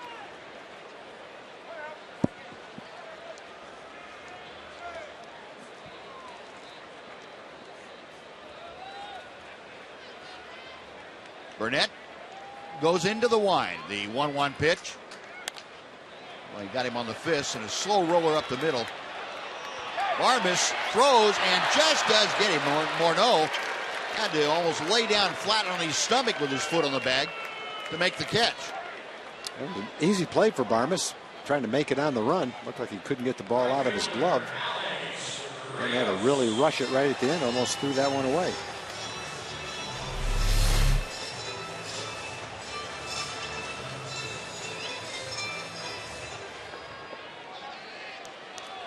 Double clutch threw everything off, didn't it? Yeah. Nice play by Morneau. Had to scoop it, short hop it, backhand it, and keep his foot on the bag. Was able to do that. No, 2 ground balls to short, 2 outs here in the fourth. Here's Alex Rios. Oh, and he gets low bridged. Now, A.J. Burnett, each of the last 2 hitters has come up and in with authority. Same thing, same pitch. Well, you got a pitcher pitching for the Rangers who's not probably feeling that great about the game so far. Yeah. I'm the Pirates. I don't want to give him an excuse for trying to do the same thing back. With a little less control. Yeah. breaking ball, and Alex Rios waving at that. It's 1-1.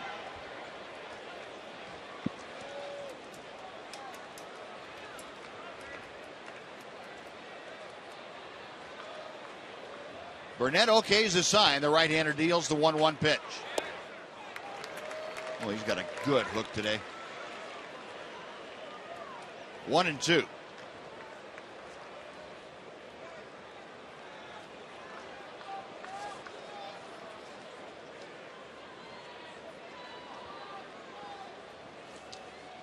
Burnett back to the plate. Couldn't get him to go at a third one. He peeled down to first, and Paul Schreiber said no swing. 2 balls and 2 strikes. Now for Burnett, the season high of strikeouts came in his very first outing of the year back on the 1st of April against the Cubs. He struck out 10 in 5 2/3. That's the only time he's gotten into double figures. He has 5. He had 5 of the first 6 hitters he faced today. Hasn't gotten one since. And that pitch goes to the backstop, so it fills the count. Rios trying to get aboard with 2 outs here in the 4th inning. Adrian Beltre waits in the on-deck circle. Rangers still looking for their first base runner here this afternoon.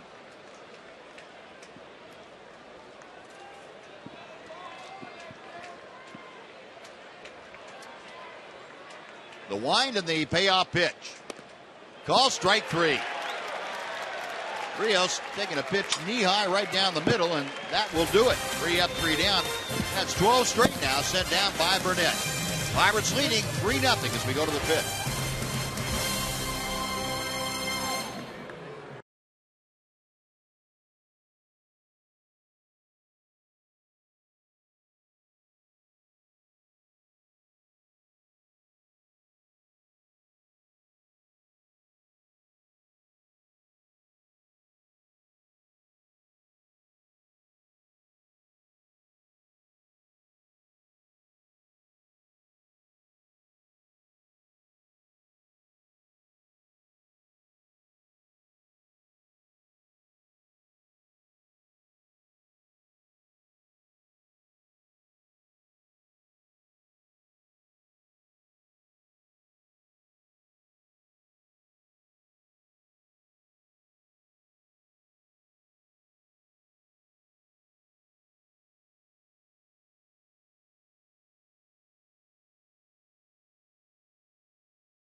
To an end on this very warm and humid late summer afternoon. Joseph Ortiz has come out of the Ranger bullpen, and he will take over as we go to the 5th inning. And joining us, as always, for the 5th inning, Mark McLemore. And you look at the numbers for Joseph Ortiz, his 29th game of the year. Mac, this is, I appreciate you coming and joining us, by the way, but this has been a recurring theme for the last 3 games. It seemed like the Rangers offense stuck in neutral for the first part of the ballgame. It's stuck in neutral, and somebody's got to put it in gear somehow. They've got to find a way. No, it's not easy, but you know, there's a definite sense of urgency, especially with Oakland coming into town this weekend. Morneau, the first hitter facing Ortiz. Garza, 4 innings, 5 hits, 3 runs, all of them earned. You know, one thing that doesn't help is you're probably not swinging the bats the way you want to, and then you run into the Pirate pitching, and that's been tough, boy. Garrett Cole the first day was throwing about as good as you can throw. Burnett today, the same thing. And Morneau, a little looper over Adrian Beltre's head that drops in for a single, and Morneau will hang on at first with a leadoff base hit against Ortiz. And Liriano yesterday won his 16th ball game, so that's some pretty good starting pitching the Rangers have faced. And then everybody that came out of the bullpen throwing left-handed was throwing 98 miles an hour. So it's been tough. It's not easy. It is not easy. I mean, you know, good pitching is going to stop good hitting all the time. Yeah. And you know, the Rangers hadn't been swinging the bats that well, and then they run into three guys that are throwing extremely well. Mm-hmm. It's no wonder. Yeah. Tough combination, no doubt. Marlon Byrd, the hitter. And he lines one to center field in a hurry. Leonis Martin, he can't get it. Down for a hit. Morneau trying to go to third. The throw is not in time. It's cut off. And the Pirates now, runners at the corners and nobody out. And Mike Maddox on his way to the mound very quickly.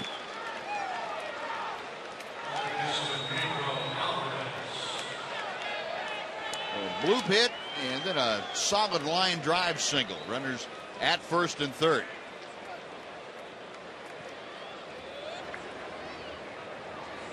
And Nick Tepesch loosening in the Ranger bullpen.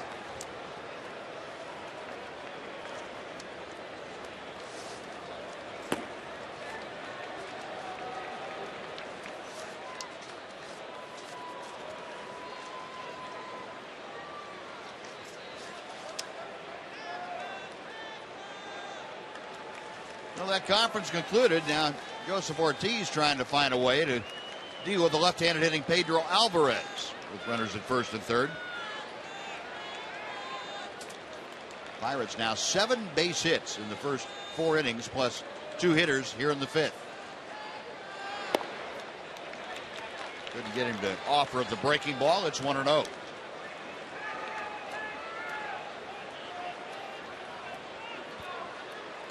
Alvarez today has doubled and walked. Came around to score. He walked to lead off the 4th inning. Both times that Matt Garza gave up a leadoff walk, they came in to score. Felix P.A. led off the 3rd with a walk, scored the 1st run of the game. Alvarez led off the 4th with a walk and scored the 2nd run of the game. Ground ball could be 2 as Elvis has it right at the bag on to first. They get the double play, but Morneau scores from third base. And the Pirates now have a 4-0 lead. The double play 6-3 for the twin killing, and the bases are empty now for Russell Martin. You know, one of the things the Pirates are doing well, they're executing when they need to. You know, you've got a situation there, you got to get that runner in from third base. They get him in, get a double play turn, but they're executing and scoring that run.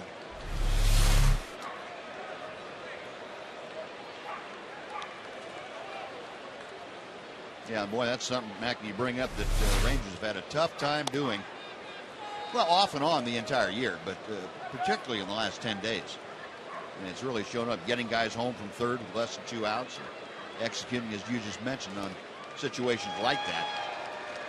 Even if it means having, as Clint Hurdle used to put it, a productive out. Couldn't even get a productive out.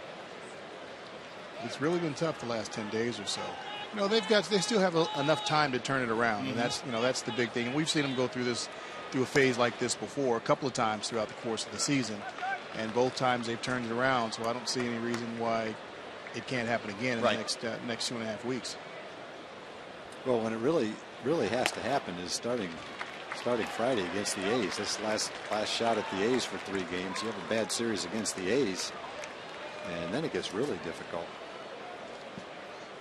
Kansas City's playing pretty well. Tampa Bay has been playing kind of like the Rangers. They haven't been playing very well either. But 4 games in their park against their pitching can be a tough series.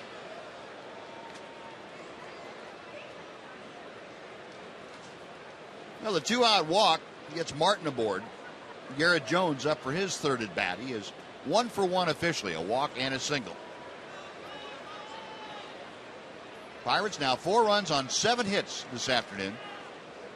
They have scored in each of the last 3 innings, and Ortiz drives Martin back with a throw.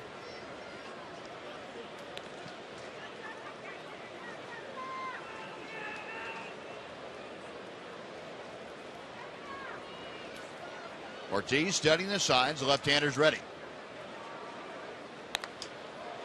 Hit high in the air to right field toward the line. Alex Rios has the play just shy of the corner, makes the catch, and that'll do it. The Pirates come up with another run on a couple of hits. They lead one. We're halfway through the ballgame. Pirates 4, Rangers nothing.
Ball on Big Fox.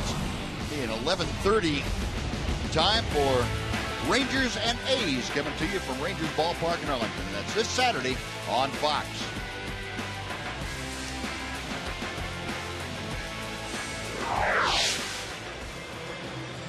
Now the Pirates behind A.J. Burnett, shutting out the Rangers through 4.5. 4-0 the score. Adrian Beltre, A.J. Przinsky, and Mitch Moreland, the first three to do the swinging against A.J. Burnett. Burnett has retired the first 12 that he has faced here this afternoon, 6 of them by strikeouts. Beltre, one of those 6 strikeouts.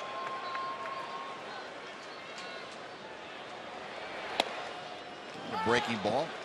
Nibbles at the outside corner for strike one.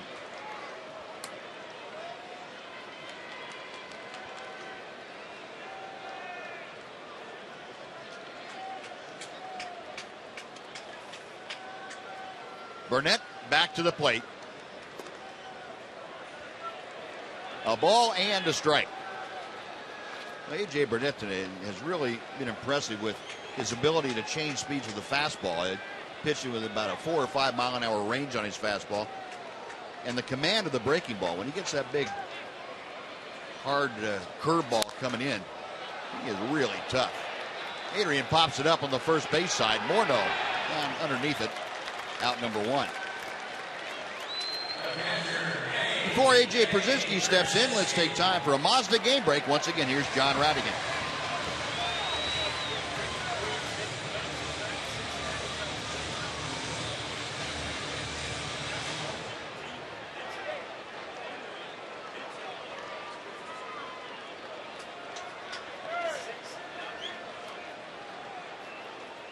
All right, John, thank you. A.J. Przinsky, a strikeout in the second inning. 1 ball, no strikes. Well, Buzz, you were talking about how A.J.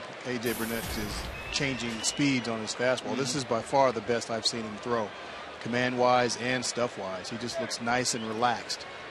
Normally he seems like he's going a lot faster and rushed and not slowing the game down. But today, he's really on today. There were some people that thought the time that he spent in New York really set him back. The opinion was that his personality wasn't suited for the New York Yankees or the city of New York itself. And I can kind of see what they were talking about because of what you just mentioned. Yeah, speeded things up and was out of kilter.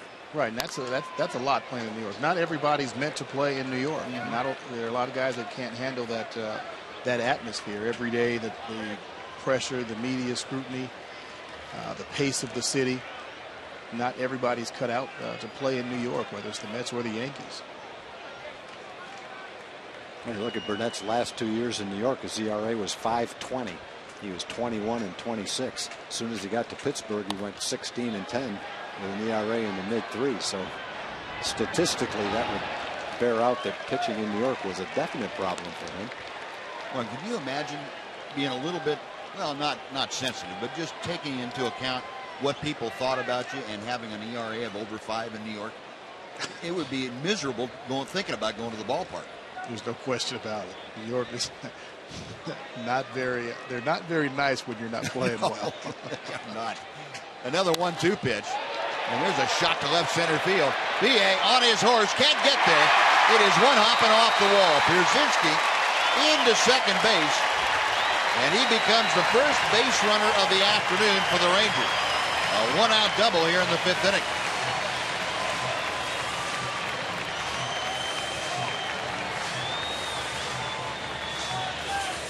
Off the bat, it looked like PA might have a chance to catch this ball, but AJ hit that ball really well. It pitches down and away. It's not a terrible pitch. AJ waited for it and really drove that pitch well to left center field. PA, hard as he ran for it, never got there. Well, the first Ranger base runner, first Ranger hit of the afternoon, and now Mitch Moreland will try and pick up Pierzynski.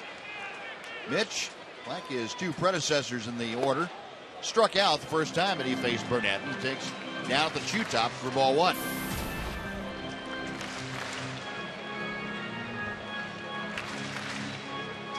Mitch with an average at its lowest point since the latter part of April. .238 as he faces Burnett. Right-hander with a 1-0 pitch. Now 2-0.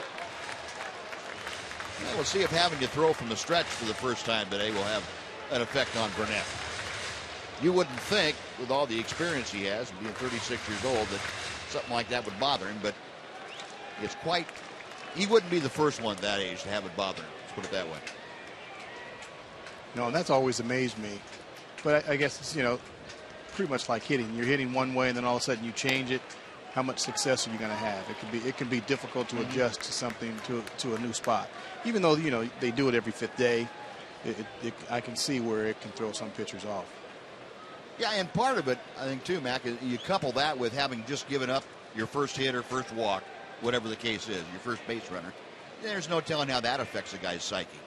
He could be chewing himself out for doing that and forget about what he was trying to do pitch-wise.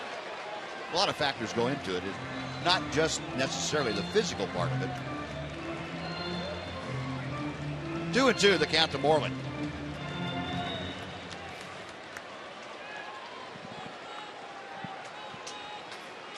Pierzynski, the lead from second. Burnett checks him.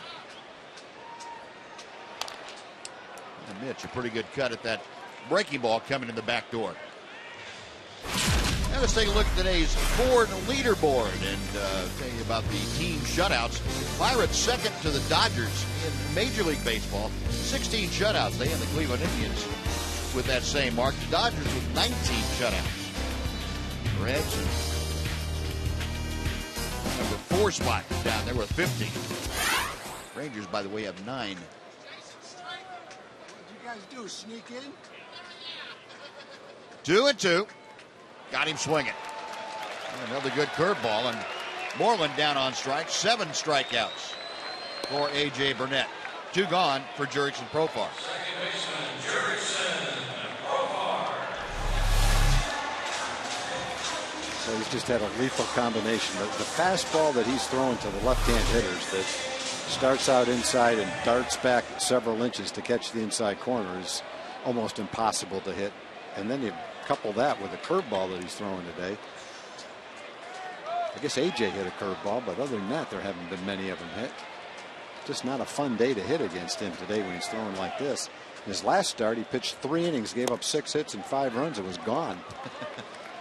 But not today. No, different day. Profar ground ball to first back in the third inning. Rangers with a man on and 2 outs. Bottom of the fifth, they trail 4-0.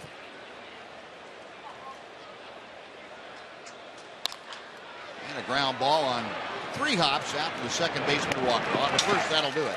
Rangers get their first hit. Brzezinski's double, but they leave him stranded. We have finished 5. It is 4-0 in favor of the Pirates. Mac, thanks for joining us. We'll see you after the ballgame on Rangers Live.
Is brought to you by the all-new Mazda 6. When you change everything, you change everything.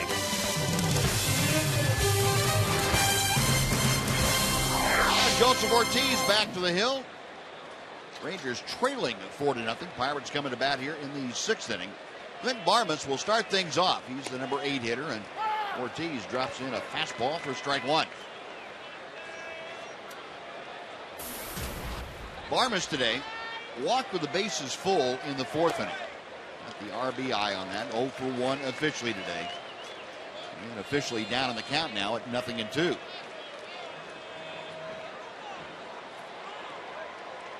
Pirates 4 runs on 7 hits. They have scored in each of the last 3 innings. A single run in the 3rd and the 5th. Sandwiched in between was a 2-run 4th inning. Fly ball to right. That chases Rios back a bit. Alex, though, backpedaling, makes the catch as he steps onto the warning track.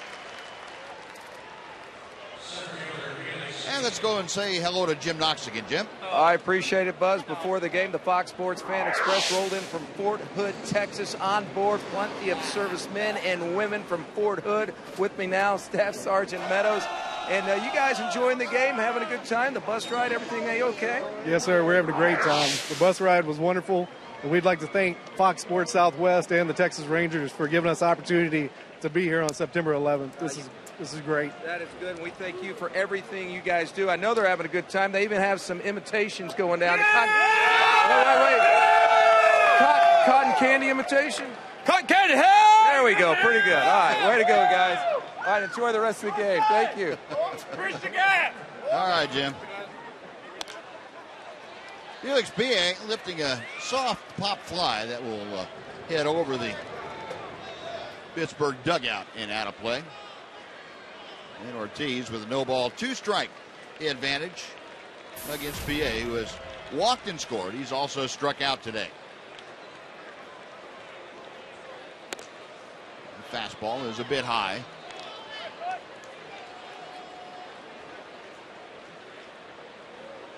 Ortiz gave up back-to-back singles to start the 5th inning. Gave up the run on the double play, but he has come out here and gotten a fly ball and now a strikeout. 2 gone. And back to the top of the order for Jose Tabata. Another strikeout for Ortiz. Tabata 0 for 3, but with an RBI. And an RBI and a fielder's choice in the 4th inning. It's that pitch at the knees for strike 1.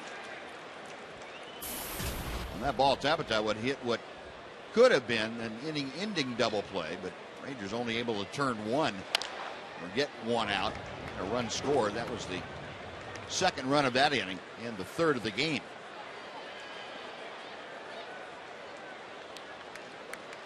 Nothing in 2. The count with 2 outs. Check swing, and he did not go around. Paul Schreiber down there at first said, nope, he didn't. It's 1-2.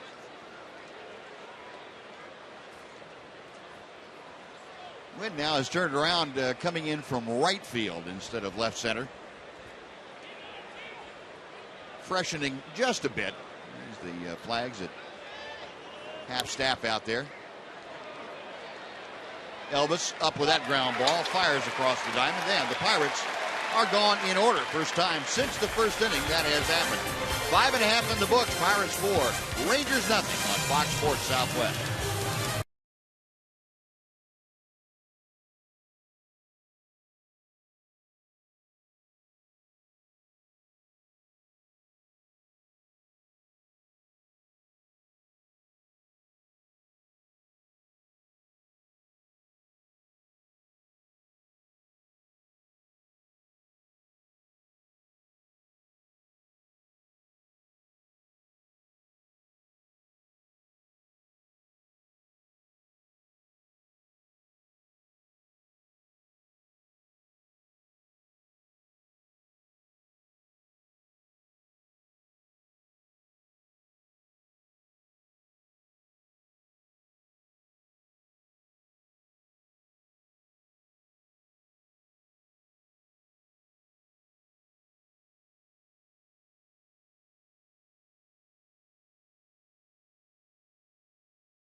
Brought to you by Sonic.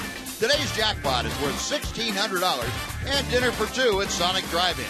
Today, the Rangers are hitting for Angela Endress from Burleson. And if a Ranger hits a grand slam this inning, Angela Endress from Burleson will win $25,000. You can register at any participating Sonic restaurant.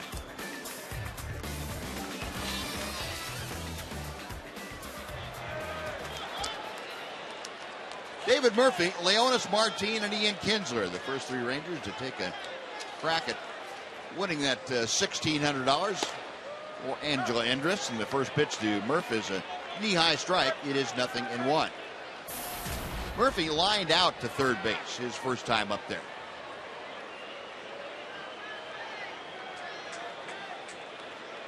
Burnett back to the plate. Drops in a curveball. It is 0-2.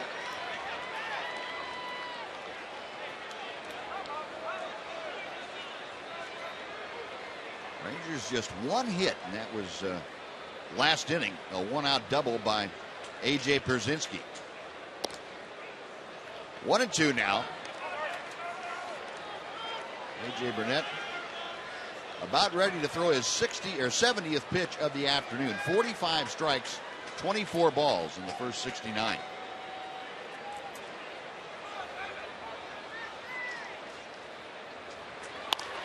And Murphy lunges at one, pops it foul down the left side, and that will be back into the seats. Alvarez over to take a look, as was Tabata. And Murph with life again.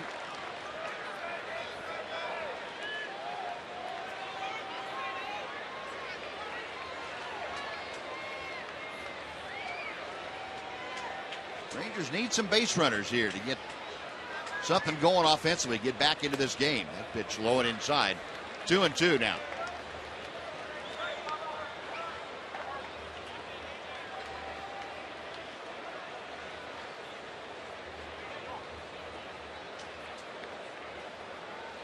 Burnett, a long look in to Russell Martin. Pitch to Murphy is chopped foul down the first base side by Dave Anderson, the Ranger first base coach. Still 2-2.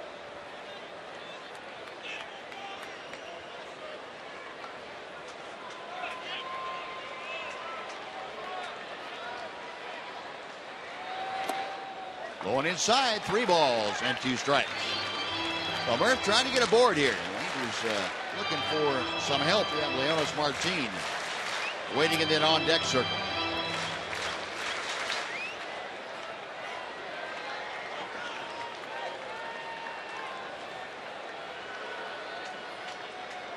Burnett to the wind, the payoff pitch. Outside and low, ball 4. And there is a leadoff walk. That was a good start. Burnett had not walked anybody, which is a little bit unusual for him. He's walked 58 batters this year. So occasionally he will have a problem finding the strike zone. Hopefully that's the beginning of the same thing.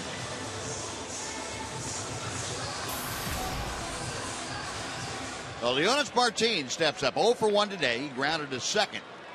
That was back in the 3rd inning.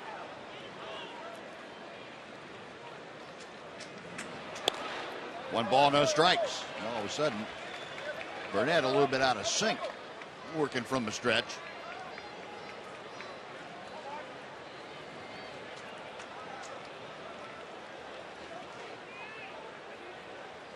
Right-hander is ready. A check of Murphy. Hit hard, pulled down the right field line, but that is going to hook foul. Boy, that was a rope. That was a rope.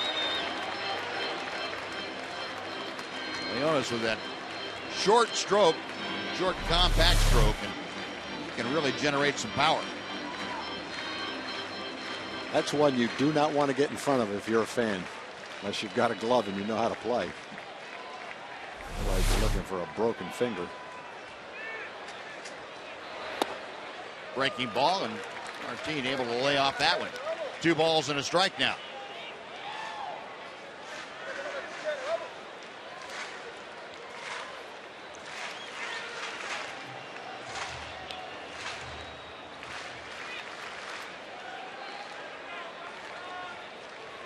Burnett eyeing the signs. Martin flashes one out. And another breaking ball. That is low. It's 3 balls and a strike. You know, the way the game has gone, it feels like it's a lot worse than 4-0. I mean, Rangers still have 4 more times to hit.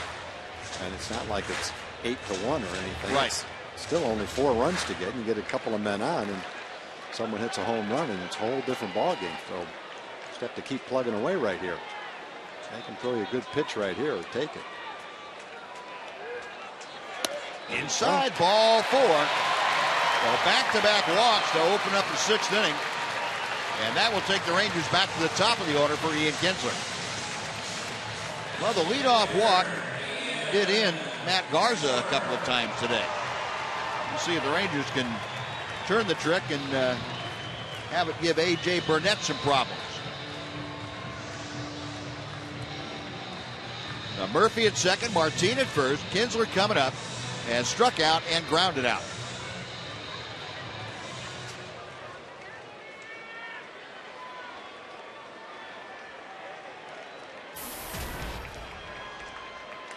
Pirates certainly not expecting Kinsler to bunt in this situation.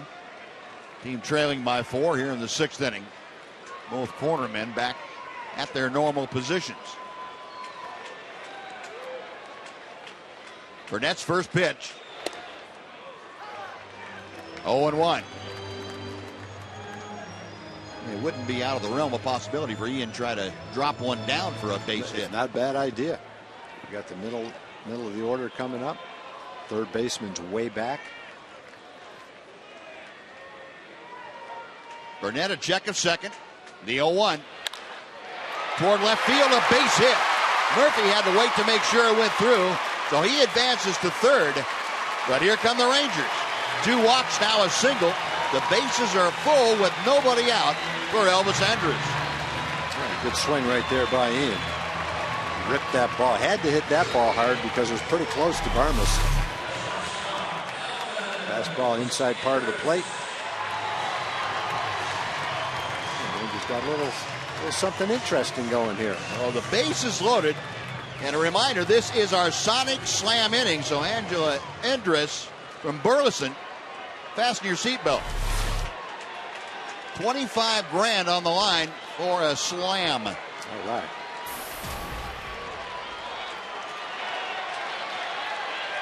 Elvis 5 for 14 with the bases juiced this year. Ground ball, diving stop, it's off the glove. Murphy scores. Here comes Martin around third. He will score. And Elvis Andrus with a 2-run single cuts the Pirate lead to 4-2. Oh, there's a little bit of a break for Elvis, who hit a lot of balls hard at people. Has done that this year. That one just barely got by Barmas. He got a glove on it, knocked it down, but couldn't retrieve it quickly enough to keep the man from second from scoring. So a couple of well-hit balls just to the right of Barmas. One by Ian, one now by Elvis, and still a little something going right here, and nobody out. Well, that's where you really benefit as a hitter with the infield and double play depth. Just a couple of steps in toward home plate cuts down the lateral range enough to make the difference on a ball like that. The first and second, still nobody out. Here is Alex Rios, and he takes that big curveball outside for ball 1. Rios, a pair of strikeouts today, once called and once swinging. And very quickly, Jenmar Gomez up and loosening the Pirate bullpen. Well, this kind of came out of nowhere for A.J. Burnett. Back-to-back walks and then a couple of singles. Double play ground ball to short. Back to first, the double play. On to third goes Kinsler, but a very big 2-ball off the bat of Alex Rios. 2 gone now, and Adrian Beltre coming up.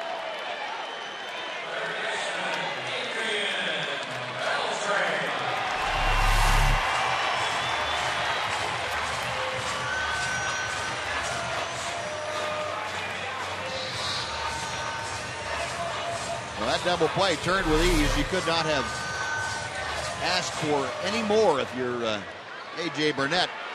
Now the double play hit right at your shortstop. Now here's Beltre, who has popped out and struck out. Burnett still working from the stretch. And Adrian not wasting any time. He fouls that first pitch straight down with a vicious swing.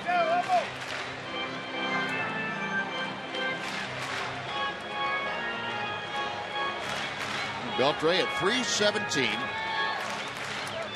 Facing Burnett with 2 outs here in the 6th. A couple of runs across, and Ian Kinsler down at third base.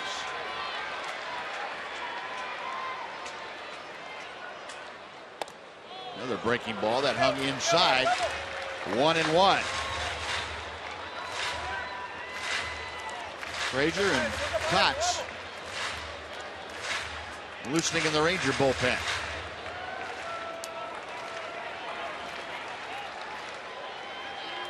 Burnett, a long look at the signs, now has one he wants. Ready for the 1-1 pitch. Another breaking ball, and Adrian now down on the count. A ball and 2 strikes.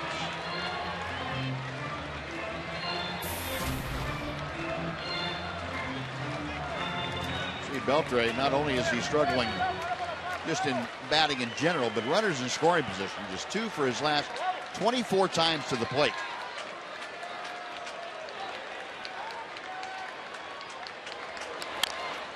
Breaking ball, and Adrian afraid that thing was going to come back to the inside corner, fought it off foul. That's when, if it did break halfway decently, it would have broke right toward the middle of the plate. He would have been right on it. It stayed, it looked like, far enough inside where not much you could do with it. Yeah. Almost one of those backup curveballs. Yeah.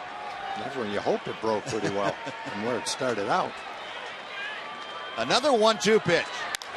Hit high in the air to deep right center field, but PA is back.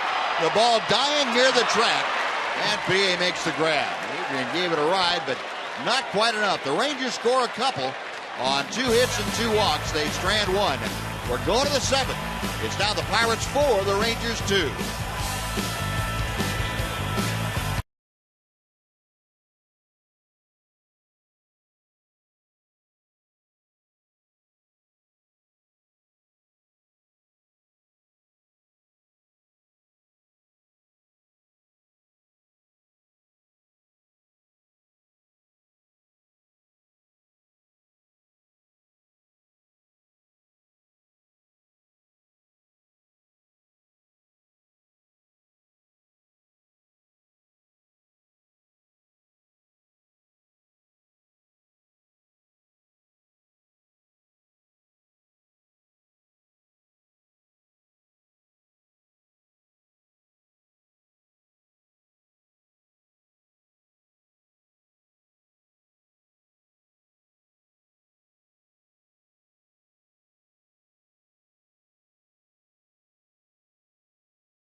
A.J. Burnett, well, he was cruising. He retired the first 13 hitters he faced, and Rangers have gotten to him the last few hitters. Elvis Andrus, a 2-run single, put the pair on the board in the 6th for the Rangers. But Pirates still leading 4-2 as we head to the 7th inning, and Joseph Ortiz back out there to face Neil Walker to start things off. Walker, Morneau, and Bird, first 3 hitters to face Ortiz. Joseph has retired the last 4. And facing Walker for the first time, he throws strike 1.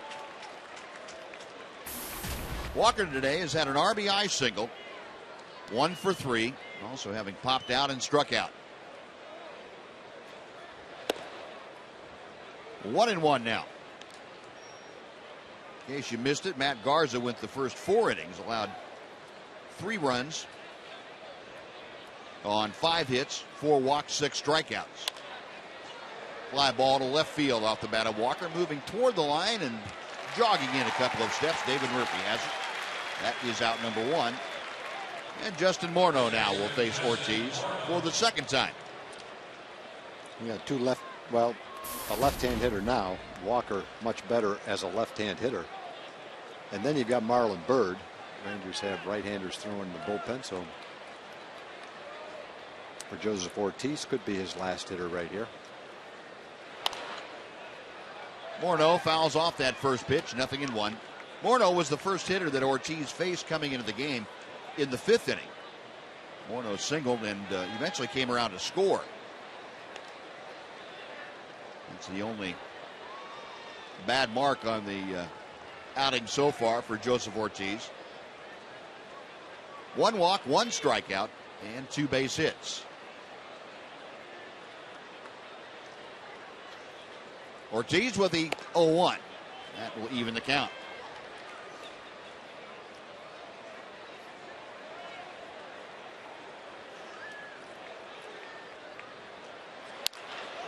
Base hit to right field. Over to cut it off, Alex Rios, and Morneau on base with his 3rd hit of the afternoon. A double, now a pair of singles. He's there with one out. Marlon Byrd coming up, and Ron Washington coming out of the Ranger dugout. So that will be the end of the afternoon for Joseph Ortiz, it looks like. Ron Washington, the slow walk out to the mound. And he has made the sign for the bullpen. He gets the ball from Ortiz, and Jason Frazier, right-hander, will come on in with a runner on and one out here in the 7th inning. 4-2, the Pirates leading. We'll be back after this on Fox Sports Southwest.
Days on Friday, September 13th, fans will be treated to a fireworks show presented by Coca-Cola and set to music by the Rolling Stones. You can reserve your upper reserve seat for only $15 when you purchase them at TexasRangers.com/specials, and you use the coupon code fireworks. It'll be a good time. The first game of that very important series against the Oakland A's coming up this Friday.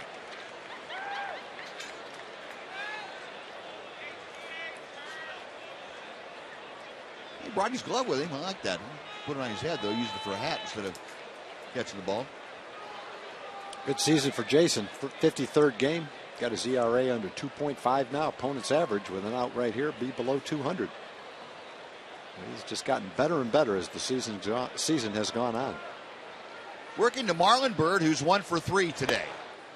And the first pitch, a breaking ball, hangs high for ball 1. Byrd singled his last time up, a solid line drive to center field. Other than that, the Pirates' right fielder is popped out and struck out.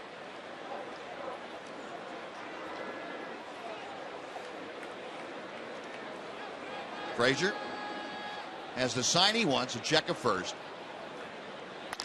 And Byrd skies one high in the air down the right field line. That's going to be back into the seats out of play. Alex Rios over to take a look, but it's well out of his reach. And the count evens at a ball and a strike. Well, Joseph Ortiz worked 2 1/3 good innings here this afternoon. Gave up 3 hits. He's been charged with 1 run so far. His responsibility for Justin Morneau, however, puts him at risk for a potential another one. 1 walk, 1 strikeout. And now Jason Frazier trying to prevent any damage from being done here in the 7th inning.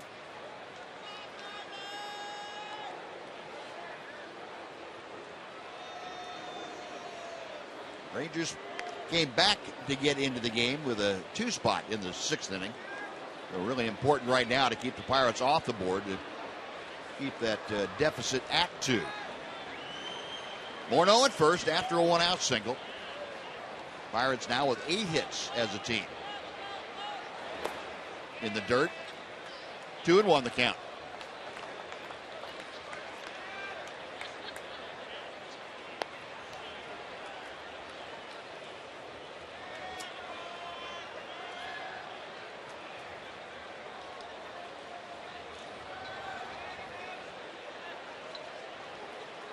Marlon Byrd came over from the Mets along with John Buck, the catcher. Serves as the third catcher for Clint Hurdle's team.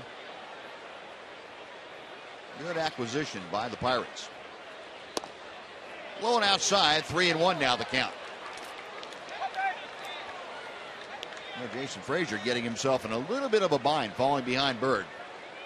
Marlin batting cleanup. He will be followed by the left-handed hitting third baseman, Pedro Alvarez.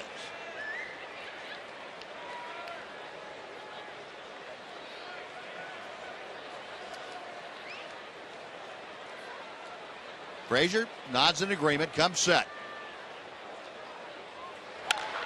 Hard hit and fair down the left field line. It caroms dead against the wall. David Murphy has to come in to retrieve the ball, and so stopping at third is Morneau. And at second, Marlon Byrd with a double. And the Pirates with runners at second and third, and just one out for Alvarez. Boy, Marlon really hit that ball hard. That was hit so hard, the security guard down the left field line couldn't get out of the way of it. It's definitely fair. The umpire down the third base line, Jeff Kellogg, gets out of the way just in time. And I think even though this ball, no, it hit the chair, not the security guard. But even though it did that and stayed right there, it's probably going to be the same result anyway if it went down in the corner. Probably would have been second and third. So with Alvarez, the left-hander coming up, that's going to do it for Jason Frazier. So he faces one batter, and Marlon Byrd doubles off him. He'll lead with runners at second and third and one out. And Neil Kotz coming on to face Alvarez. So another pitching change at Rangers Ballpark. We will be back on Fox Sports Southwest.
Out.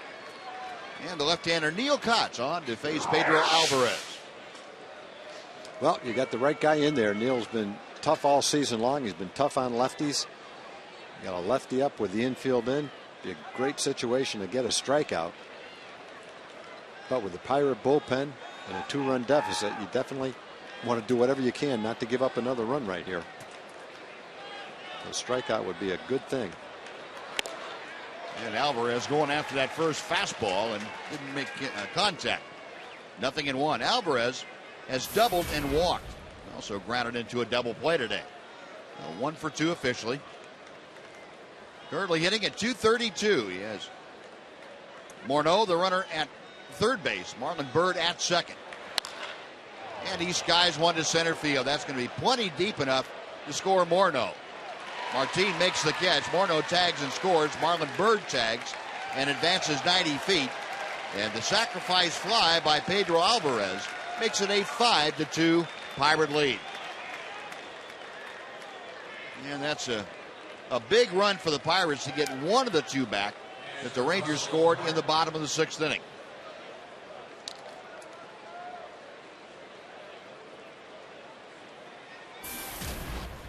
Well, Alvarez drives in his 89th run of the year. Bird at third now with 2 away, and Russell Martin, who is 1 for 2, will step in.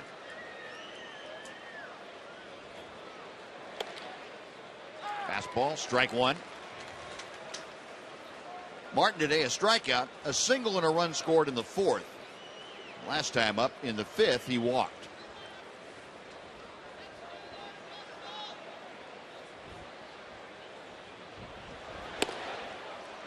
Comes in the back door, and it's 0-2.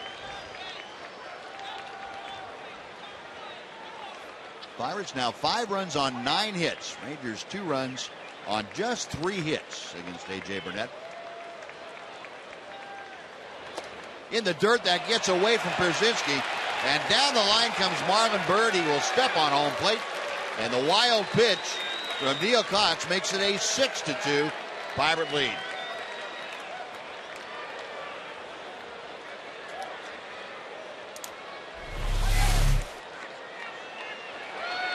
Well, the Rangers showed a little sign of being able to get to A.J. Burnett last inning, but unfortunately they came right back out and gave up the 2 runs that they worked so hard to get. Martin fouls away to the right. It's still a ball and 2 strikes. Yeah, that's kind of like last night's game when they had cut the lead down to 2, gave up the extra run in the 8th inning. It turned out to be the run that won the game. Yeah. High and away, 2 balls, 2 strikes. Or excuse me, that was the 9th inning last night. At the top of the 9th, they gave up the extra run to Pittsburgh. And that was the difference in that game. Down the right side, but that's going to slice back into the crowd.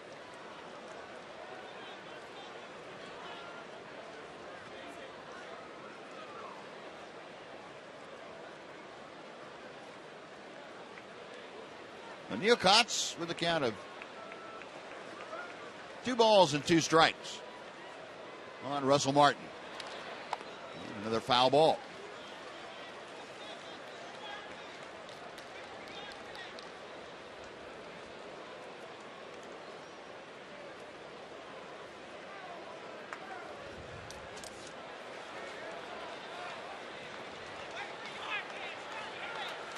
Kotz says okay, and the left-hander with a high set.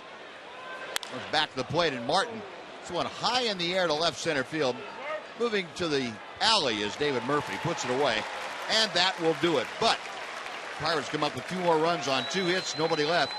Stretch time at the ballpark. It is now 6-2 Pittsburgh, and let's join Chuck Morgan as he asks the fans to stand for God Bless America. Honor the men and women of our armed services both at home and around the world.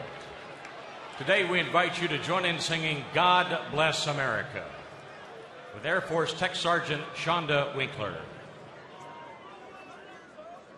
God bless America, land that I love. Stand beside her and guide her through the night with the light from above, from the mountains to the prairies, to the oceans, white with foam. God bless America, my home, sweet home. God bless America, my home, sweet home.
6-2. And time now for the results from our AT&T Twitter poll.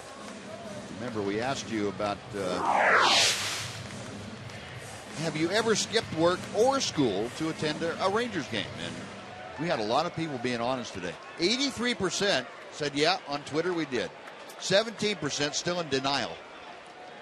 They just don't want anybody to find out. They just don't remember. That could be. That could be. Guy checking his Twitter account to see which way he voted. He'd forgotten. Now, A.J. Brzezinski to start things off against A.J. Burnett. A.J. Brzezinski had the first hit off of Burnett. And he pounds this one into the gap in right center. He's going to have another double at least. PA over to take the ball off the wall. And A.J. Brzezinski back-to-back doubles against Burnett. That's how the 7th inning opens up. A good curveball the last time up. It kind of curved to the outside corner and hit it to left center field. Kind of looked like he hit a fastball. Let's take a look.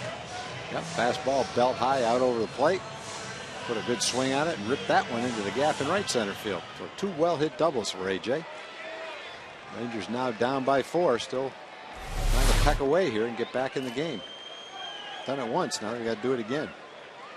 Now Brzezinski at second. Here's Mitch Moreland, who has struck out both times that he has faced Burnett this afternoon. Rangers now with 4 base hits. They've all come in the last 3 innings. Actually, the last 2 innings plus 1 hitter. And a breaking ball. Comes over the outside corner to Mitch.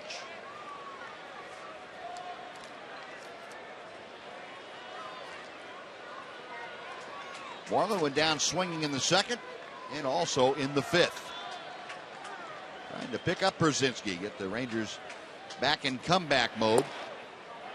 1-1 now the count.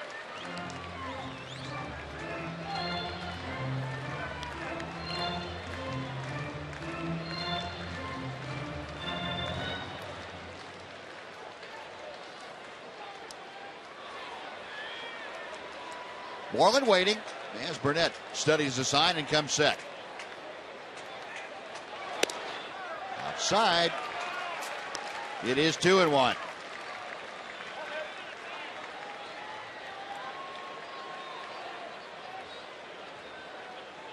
Outfield playing Moreland just about straight away. Infield around several steps to the right. Alvarez, the third baseman, a good 25 feet off the line.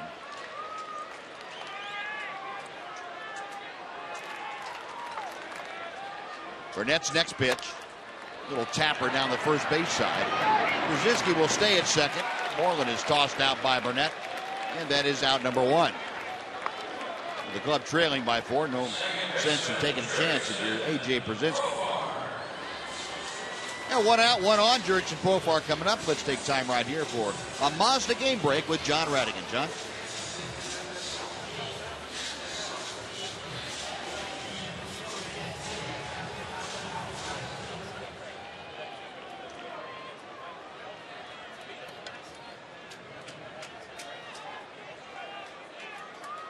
All right, John, thank you. Hopefully Mike Pelfrey will pitch against the A's like he pitched against the Rangers the last time we saw the Twins. He tuned up a pretty nice ball game.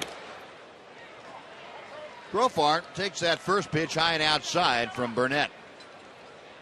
Jurickson has grounded out to the right side a couple of times. Once the first, once the second. A.J. at the bottom of your screen establishing his lead at second base. The 1-0 pitch. 1-1. Now, speaking of the A's, DirecTV would like to show you the standings in the American League West. Rangers 2 games behind Oakland. That's as of the beginning of play here this afternoon and this evening. The A's, of course, coming in starting on Friday for that big 3-game series. 2-1 as Profar takes that pitch high and away. The pitching matchups, by the way, for that series. Derek Holland will open up for the Rangers. He'll be opposed by Dan Straley. Then it's Yu Darvish and Bartolo Colon. And then on Sunday, it'll be Martin Perez and Jared Parker. 2-1 pitch. Little looper out into shallow right field. Morneau can't get it. It's down for a base hit. Brzezinski will stop at third. And Profar with his first hit of the afternoon. The Rangers have runners at the corners and one away for David Murphy.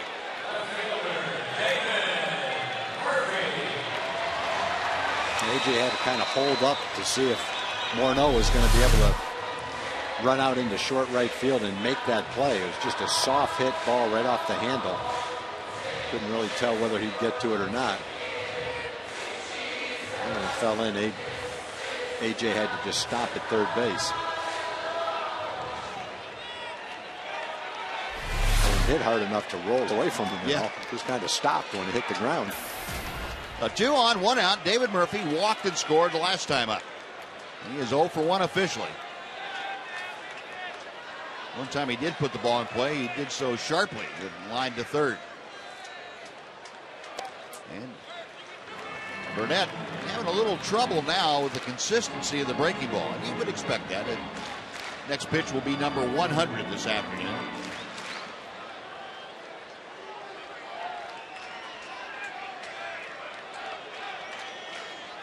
Five hits now for the Rangers. And David Murphy looking to add on to that. Takes the curveball that dips in for a strike to even the count.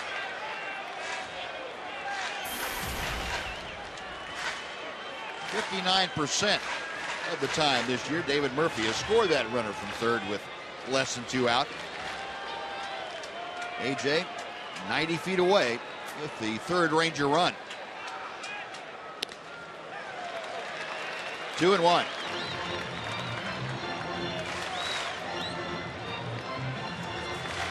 Clint Hurdle's club. Knowing they need to rely on a guy like A.J. Burnett. He is one of the reasons the bullpen has been good, according to Clint, is they haven't had to overuse him. And look out there now, and Genmar Gomez, who had been warmed up a couple of times, loose and ready if needed.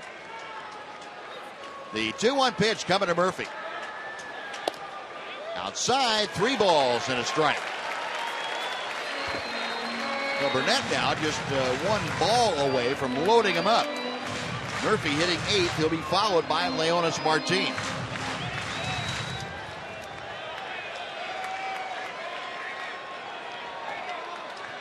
The right-hander is set. The 3-1 pitch.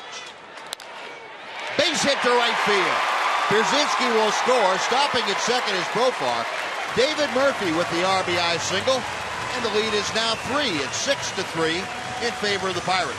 Well, Rangers coming right back. Only a tying run to the plate now.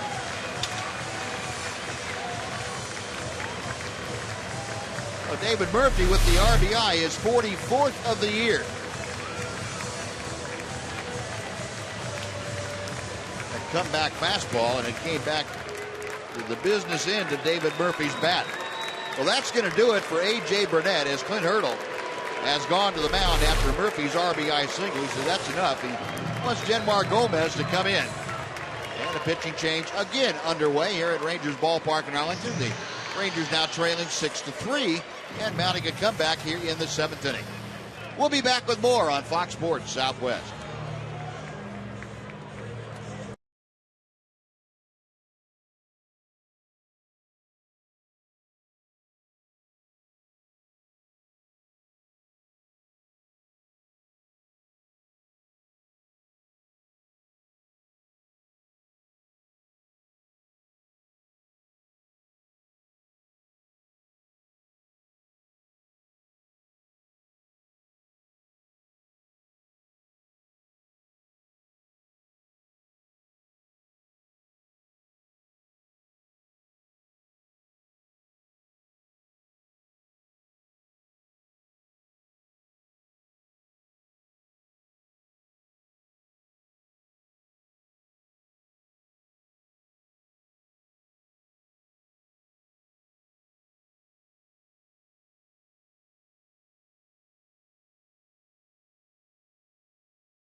A.J. Burnett from the contest here in the 7th inning.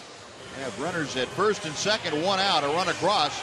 Leonis Martin coming up, and Genmar Gomez on to take over in the hill. Gomez will be in his 30th game. He's got a lot of innings, 76 innings. That's because he's also had 8 starts in addition to relief appearances. Good opponent's batting average, 209, excuse me. Rangers, I think it faced him before in Cleveland, if I remember right. Sure have. Leonis Martin now coming up, trying to keep that line moving for the Rangers. And an A.J. Przinsky double to start the inning. Moreland grounded out. And then Profar singled. Murphy singled to drive in Przinsky. Runners at first and second. Leonis Martin has walked and grounded out today. 0 for 1 officially. A.J. Burnett struck out 5 of the first 6 hitters in the ballgame. Was virtually untouchable. Only struck out a couple after that. Retired the first 11 batters of the game. The first pitch low and inside for ball 1. 13 batters of the game, actually. And since that time, the Rangers have had him in trouble. 6th inning and now here in the 7th inning, trying to make up a 3-run deficit right here. One swing of the bat be nice. And Gomez has not faced Martin in the regular season. And Martin fouls it off to the left. It is 1 ball and 1 strike. Gomez, until last year, had pitched for the Cleveland Indians exclusively at the major league level. Indians signed him back in 2005. A youngster, he's only 25. He came up with the Tribe in 2010. Has spent off and on time with the Indians the last 3 years. And now with the Pirates, who acquired him in a trade for a minor league outfielder back on the 9th of January this year. He is ahead of the count, a ball and 2 strikes to Leonis Martin. Got Profar at second, Murphy at first. 1 out, 1 across for the Rangers here in the bottom of the 7th. Gomez sets and misses outside. 2-2.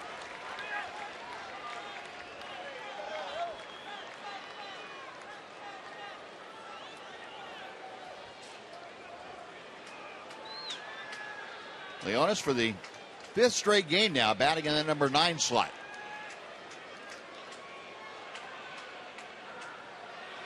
Low and outside, 3-2. He likes to throw the changeup, but he's missed with it a couple of times. I don't know if he'll throw 3 in a row or if he comes back in with a fastball, but comes back in with a fastball in a good location. Great situation right here for Leonis. Now Martin trying to get aboard, make it a real crowded base path area. Ian Kinsler will be next.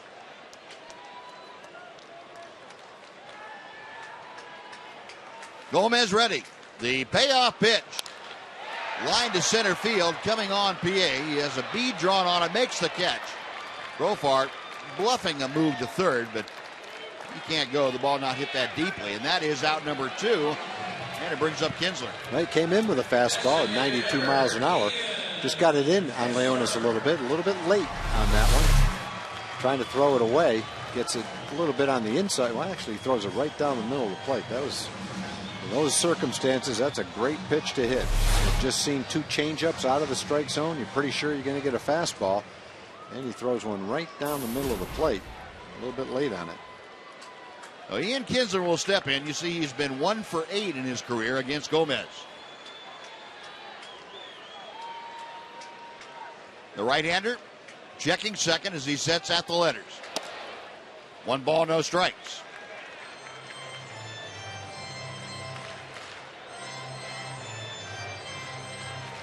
Kinsler today is 1 for 3, singled in the 6th inning.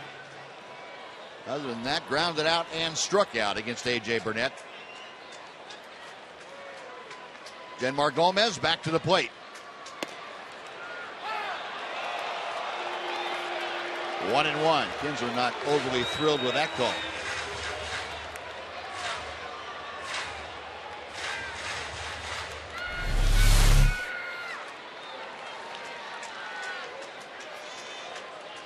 Well, technically it's a strike. Not a real good hitter's strike, however. Way outside. Martin has to go to the backhand, and the count is 2-1.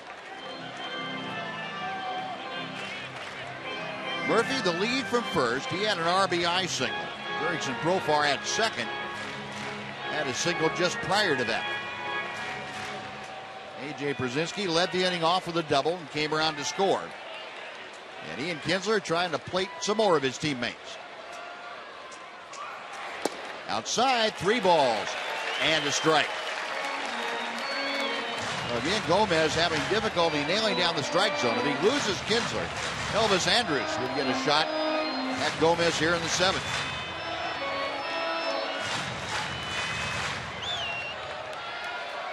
Rangers have done a lot of damage with 2 outs. This whole year, really, but lately especially. The 3-1 pitch. Line drive, right center field, a base hit. Profar around third will score. The throw into second cut off, and David Murphy just able to dive back ahead of a tag. But he is safe, and the Rangers have made it a 6-4 game. Yeah, David almost got a little too far on that turn. He's got really nowhere to go, down by a couple of runs with 2 outs. And fortunately, he was able to put on the brakes just in time to get back. The Rangers have battled back, got the 2 runs back again. They're within 2. Here's a pitch out over the plate, 3-1. He hit that ball well into right center field.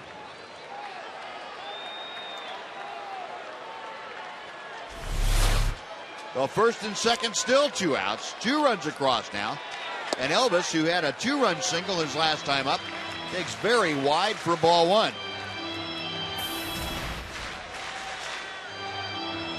Andrus 1 for 3. Now has driven in 55 runs. And Ray Searage, the pitching coach, a dual-purpose visit. Give the bullpen a chance to loosen in a hurry. And also trying to slow things down for Genmar Gomez. And it gives us a chance to give you the AT U-version rewind. We go back to last inning. The Rangers 6, Elvis up there. And a base hit with the bases full, scored 2 Rangers. First 2 runs of the game for Texas. And Elvis has an opportunity here with runners at first and second to do some more damage. Brian Morris, the right-hander, loosening in the Pittsburgh bullpen. 1 ball, no strikes to count. And the pitch is low. It is 2-0.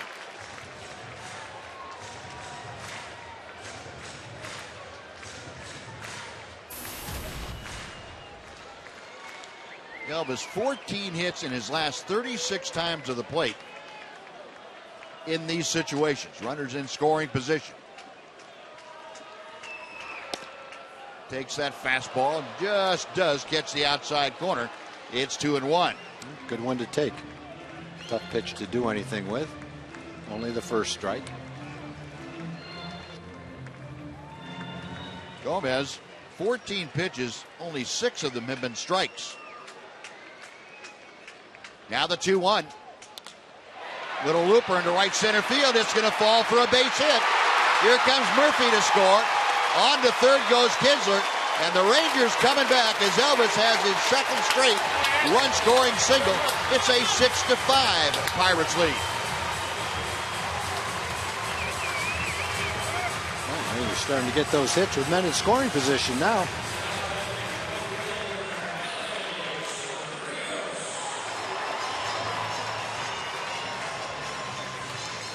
So Elvis, a 2-run single in the 6th.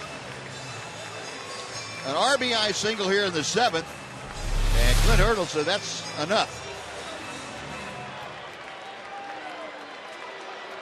Just found the hole softly into right center field. Rangers will not go quietly today. And the skipper not being quiet about his enthusiasm either. He never is. And that's a great thing to see in that Ranger dugout because it means things are going well. So Clint Hurdle out to get the ball from Genmar Gomez, and he will make a pitching change back after this on Fox Sports Southwest.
Now just by one, it's 6-5, and they will face the 26-year-old right-hander Brian Morris as he inherits runners at the corners with 2 outs for Alex Rios.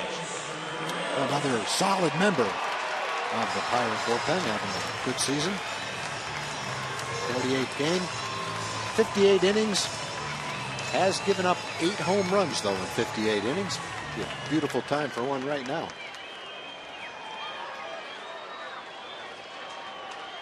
Well, Morris on to face Alex Rios, who had a tough time batting against A.J. Burnett, but Burnett is gone.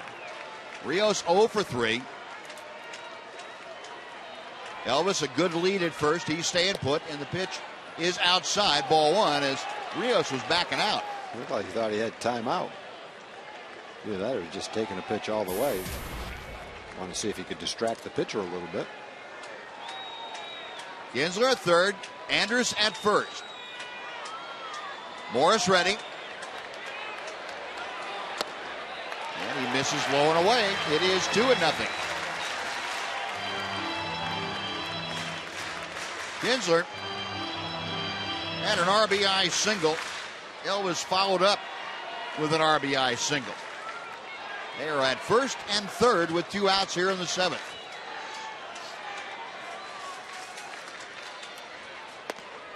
And the pitch just catches the outside part of the plate. It is 2-1.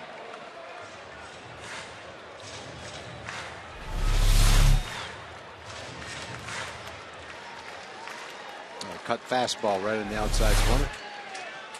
Similar pitch to the one that Mark Melanson throws. Rip and a miss. Well, after really diving away from Alex Rios, it's 2-2.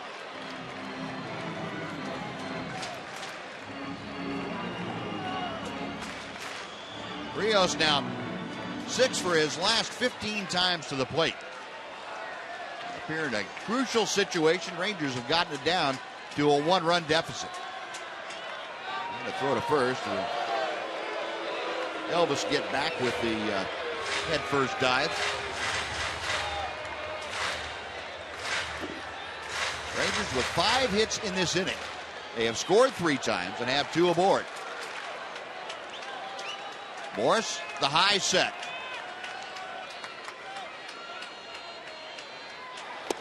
And the pitch low and away. The count has gone full, so with 2 outs now, Elvis will be moving with the next pitch. And if Rios continues the inning, the Ranger cleanup man Adrian Beltre waits to be next.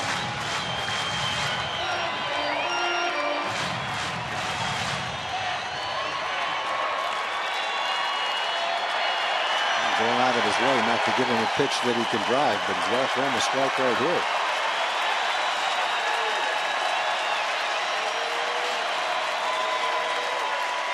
Davis with the payoff pitch. Fly ball to left field. That is going to send Tabata back, but he has room in front of the warning track. He makes the grab, and that will do it. The Rangers get back into the game as they score 3 times on 5 hits and lead 2. We're going to the 8th. 6-5 Pittsburgh.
To go to David and Stacy. They got married this morning and decided, hey, let's continue this party and head to the ballpark. David, why the ballpark?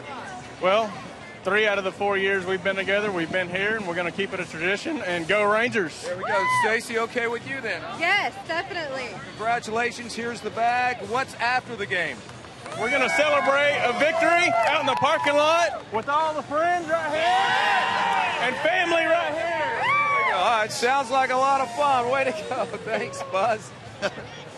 Actually, I was a little worried when you asked that last question. I was getting kind of personal for a honeymoon. That's all right. Great Ranger fans get that all together.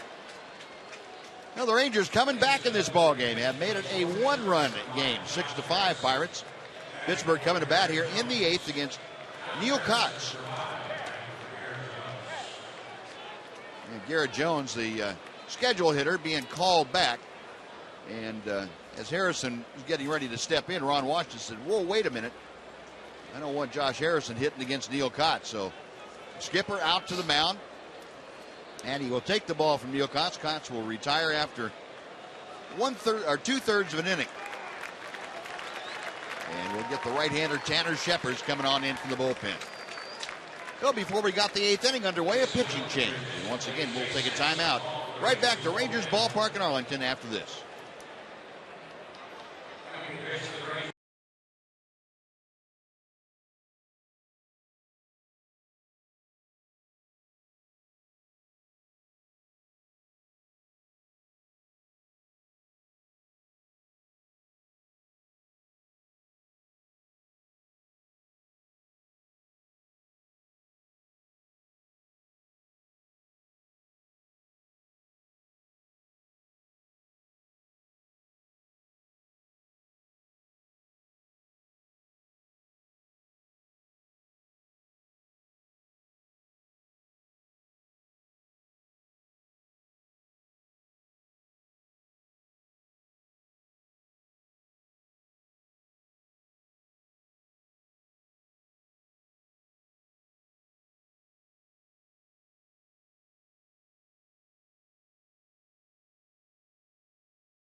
used this afternoon by the Rangers. He will now start the 8th inning and face Josh Harrison, who is pinch hitting for Garrett Jones. And the right-handed hitting Harrison takes a strike to the outside corner. Great numbers for Tanner. Throwing the ball well right now, too. Good movement on his fastball, mid-90s.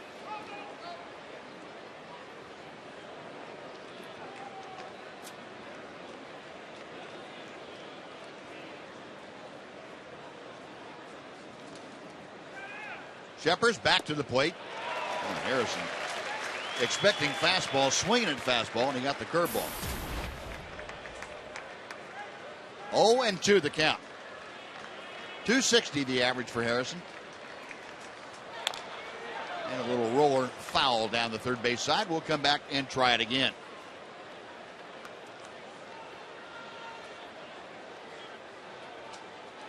Harrison got the start in yesterday's ball game, last night's ball game. Went 0 for 3.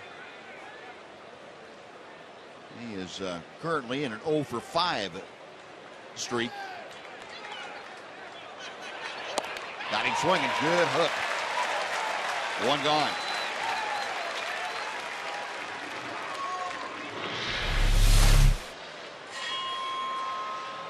Oh, that ball really dropped.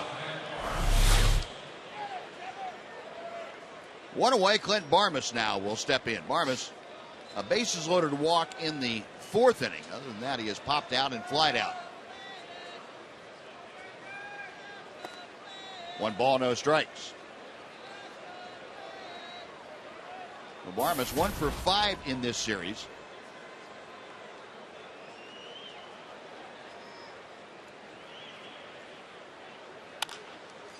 Shepard gets him on the fist with that fastball, and Barmas pulls it foul. A ball and a strike. Matt Garza started with the first 4. Joseph Ortiz went 2 1/3. Jason Frazier faced 1 hitter, and Neil Kotz worked 2/3 of an inning. Fly ball well hit down the left field line. It is in the corner. If it's fair, it's trouble. It's off the foul pole. A home run for Barmas. And the Pirates now lead it 7-5. Clint Barmas with his 5th home run of the year. A foul pole shot off Tanner Shepard.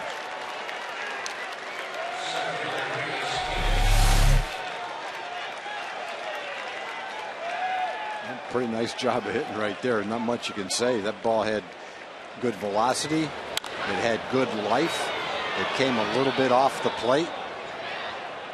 And he hit a home run. I tip my hat to him on that one.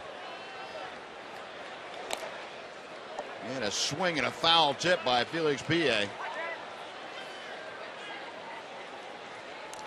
Boy. Kind of the last thing expected out the bottom of the Pirates order. I did not expect that. Certainly not on that pitch.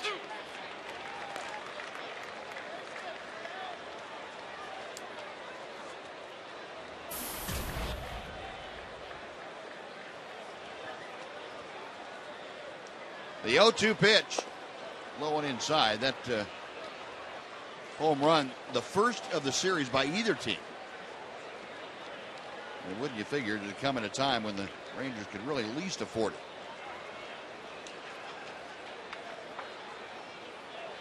Shepard's with a 1-2. Pulled on the ground to Profar at second. 2 gone.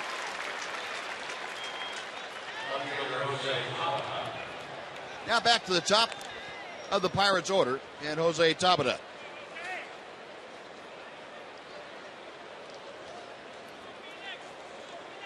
Tabata 0 for 4 this afternoon. He did have an RBI and a fielder's choice ground out in the 4th inning.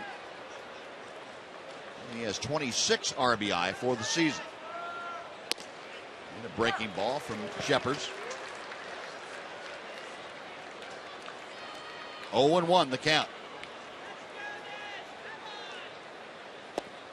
Wave and a miss. And Shepard's throwing a lot more breaking balls against this aggressive Pirates team than we have seen Tanner use in his most recent outings. Good day to use his curveball. Yeah. He's got a good one going for him today. Fastball fouled back. 0-2 still.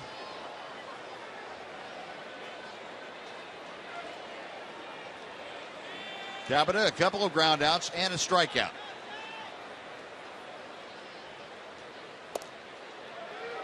Check his swing. That breaking ball didn't miss by much. 1-2.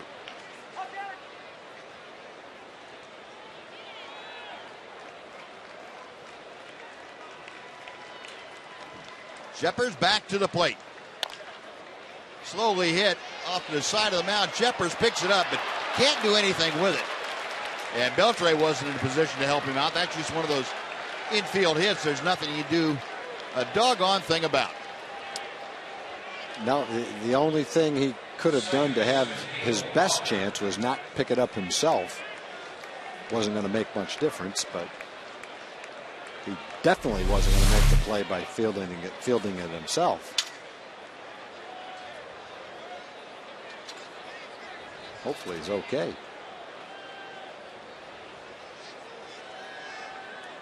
Beltre could have made it a close play. Tanner was going to make it no play. No, I'm glad he didn't try and throw that ball. If you try and throw it like that, would have gone in the dugout. Something's going on, and something's going to break if you throw it like that too. Your back or your arm or something. And everybody out to check with Tanner, make sure he's all right, and he is. So 1 on, 2 out. Neil Walker stepping up to the plate for his 5th at bat. He is 1 for 4 today. Tabata, the runner at first.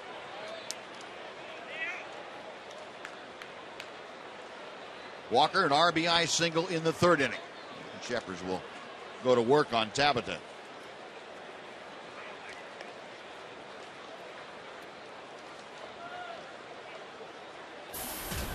Walker, a .259 hitter against right-handed pitching, but all 10 of his home runs have come from this side of the plate.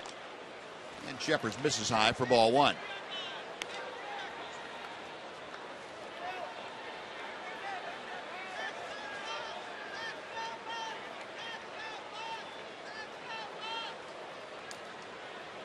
The 1-0 pitch. A ball and a strike on the foul ball. Now just over 30,000 on hand here this afternoon. We have experienced just about all the peaks and valleys that you can think of in a baseball game. Rangers down big and coming back to almost tie the game. And having a little heartbreak here in this inning. Getting so close and having a foul pole home run.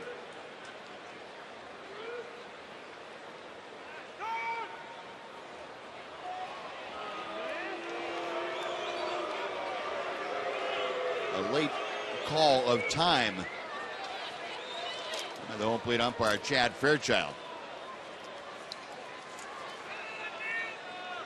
A ball and a strike. Sheppers ready this time.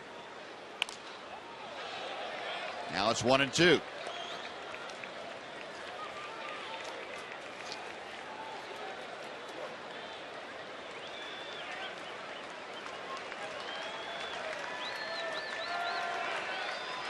Walker back into the batter's box. Tabata the lead from first as Sheppers reads the signs and makes a quick toss over there to drive Tabata back.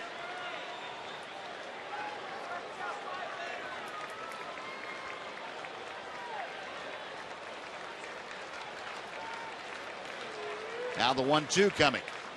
There goes Tabata, and the pitch is fouled straight back.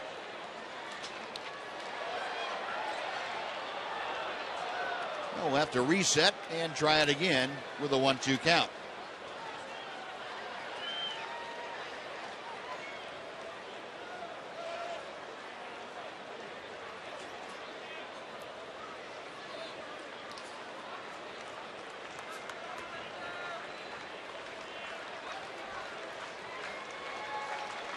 Walker waiting. Now Sheppers. There goes Tabata again. The pitch is swung on and missed. And Sheppers gets the strikeout. Pirates are gone, but they score a run on Clint Barnett's home run. Strand a runner on another hit. We're going to the bottom of the 8th. It's now 7-5 Pirates.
6-5 deficit at the hands of the Pirates. John Radigan here on the set of Rangers Live. We've got Rangers Live, presented by Esurance. Coming up immediately following the game, we'll hear from Ron Washington. We're all over the clubhouse with Emily Jones, who is back from leave, and lots of post-game analysis from Mark McLemore. He joins me too. It's Rangers Live, presented by Esurance. It comes your way immediately following this game, guys. All right, John, thank you. Now the Rangers, as you mentioned, John, are going to have the middle of the order. Adrian Beltre, A.J. Brzezinski, Mitch Moreland to do the swinging against Brian Morris, who now has a 2-run advantage with which to work. First pitch is low and outside to Beltre. Adrian 0 for 3 today. His flied out, popped out, and struck out. Starling Marte is now the left fielder for the Pirates. Takes over out there for Jose Tabata. 1-0 pitch. A ball and a strike.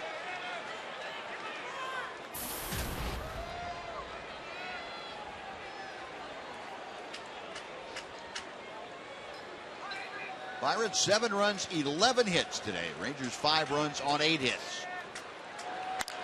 And Beltre shoots one to right field. That is a leadoff single, and well, now the Rangers will have the tying run coming to the plate with nobody out in the person of A.J. Brzezinski. He shot that sinker for a strike. He swung and missed at it. Ball really dropped, tailing down and in. Then he hung his cut fastball right up and out over the plate, trying to throw it down and away. Drove it right down the middle of the plate. Adrian jumped all over it, hit it hard into right field. Probably why he's given up 8 home runs this year. Yeah. And the times where he doesn't get that thing down where he wants it, it just spins up there. The 1 on, nobody out. A.J. to the plate is 2 for 3. He has doubled in each of his last 2 at-bats. Both those times to the plate coming off A.J. Burnett. Went for that sinking fastball away and didn't have any success. It's 0-1. See A.J. now at 282 with the average.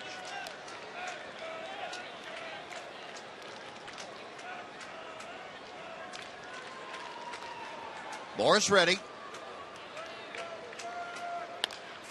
And Brzezinski lofts a fly ball to the left. Marte backing up. He's in front of the warning track, puts it away. That is out number 1. Beltre back to first. And Mitch Moreland will step to the plate.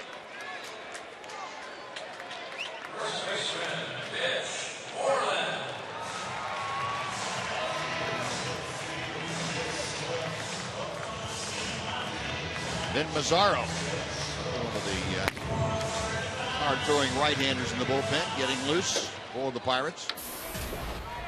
Both teams with beefed-up bullpens and benches for this series since the 1st of September. Teams have added a lot of folks. Moreland takes in the dirt, and Russell Martin able to keep that ball near home plate. Beltre can't advance.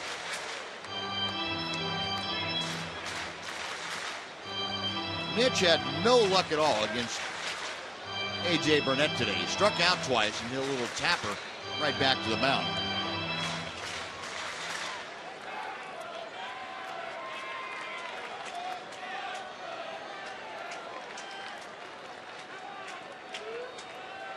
Morris ready. Inside, it's 2-0.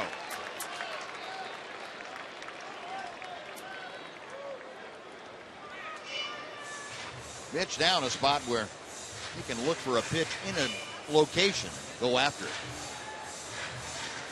Morris has gotten himself into that unenviable position of needing to throw a strike and yet facing the tying run. Right-hander is ready with Beltre a modest lead at first. Low and outside, 3 balls and no strikes. Just 1 out, and Moreland trying to get aboard to join Beltre. Jurickson Profar, the second baseman, waits to be next.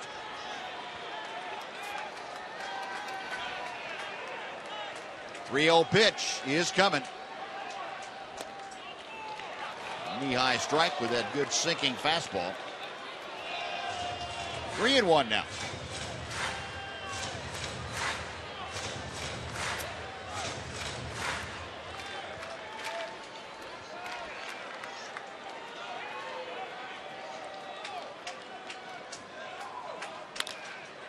Moreland shoots it out of play down the left side.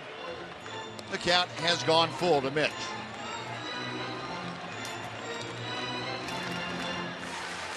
So Morris, the 26-year-old Tennessee native, came over in 2008 in a deadline deal with the Los Angeles Dodgers to the Pirates. Ready for the 3-2 pitch to Moreland. All the way to the backstop. It's ball 4, and Beltre will go to second. The ball caroming out to Justin Morneau, the first baseman. So the Rangers, with a hit and a walk, now have first and second, and one out for David Murphy, or for Jurickson Profar, and Clint Hurdle going to the mound. So that's it. Going to relieve Brian Morris of the baseball. No, a couple of those pitches didn't even come close. That 3-2 pitch was way out of the strike zone. Well, Morris finished, and another pitching change for the Pirates. It'll be their fourth pitcher of the afternoon, and we'll tell you about him when we come back right after this on Fox Sports Southwest.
Eighth inning, trailing by 2, and now it's the 26-year-old right-hander Vin Mazzaro, who they are familiar with, taking over on the hill. Yeah, Mazzaro came up as a starting pitcher, off and on for a couple of years, settled into pretty much an exclusive role in the bullpen, and he's had a good season. He's 7-2 in 50 games. So Mazzaro facing Profar, runners at first and second. And the first pitch to Jurickson is outside for ball 1. Profar had a single his last time up. You got Jim Adducci now running at first base for Mitch Moreland. He's carrying the tying run in this ball game. Mazzaro's 1-0 pitch. 2 balls and no strikes. Profar 1 for 3 today. Batting average at .237. We got Beltre out at second base, Adducci at first as the pinch runner.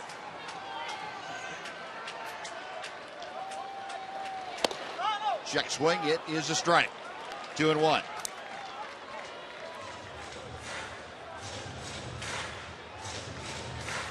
Mazzaro came over from Kansas City in the offseason to the Pirates. He had worked the last couple of years with the Royals, up and down between Kansas City and AAA Omaha. Came up originally with Oakland.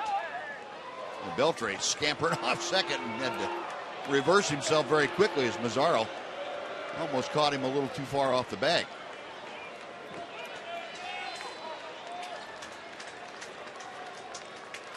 Profar awaiting the 2-1 pitch.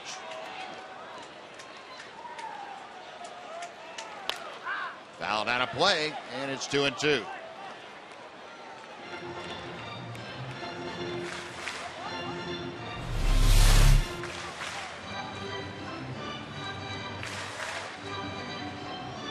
Seen a pretty good pitch to hit. Hopefully get another one right here. Pretty good pitch to drive. A lot of room in front of the center fielder. Playing very deep. Dunk one in out there. The 2-2 pitch. Call strike 3. Profar trying to lean on it and got caught looking. That is out number 2.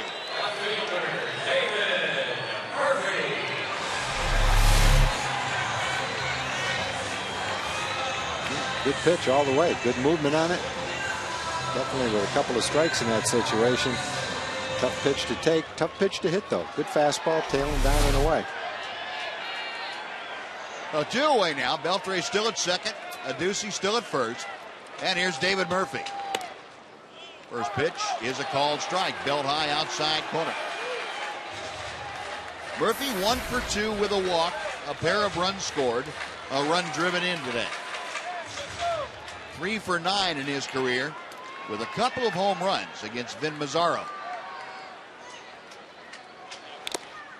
Got a rip at that pitch on the inner part of the plate and fouled it back. And down on the count now, Murphy has an 0-2 deficit.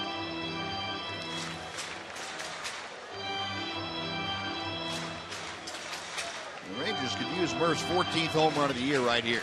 I'll say. Just turn this game around. And Beltre and Adducey, second and first. The 0-2 pitch coming. And Murphy spoiling a pretty good pitch down and away from him. It's still 0-2.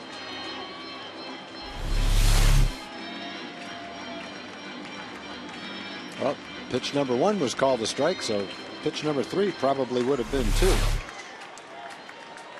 That's where they're trying to throw him. Definitely trying to keep the ball away out there. Mazzaro sets again. And tries a downer in and couldn't get Murphy to offer at that. 1 ball and 2 strikes.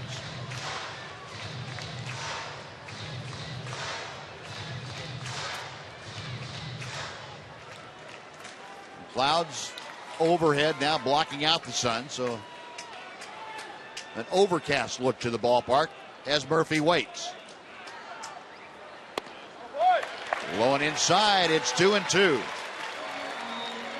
Murphy seeing the ball very well. He's had a couple of at-bats today where he worked a walk and a single, and both times he had to eye some pretty close pitches.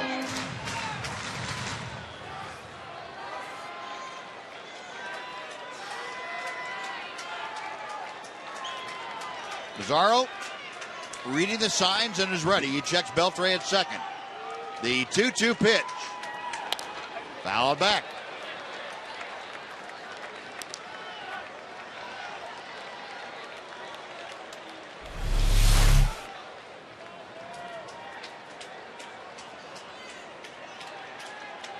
Pitch up, and Murphy able to at least get a piece of it.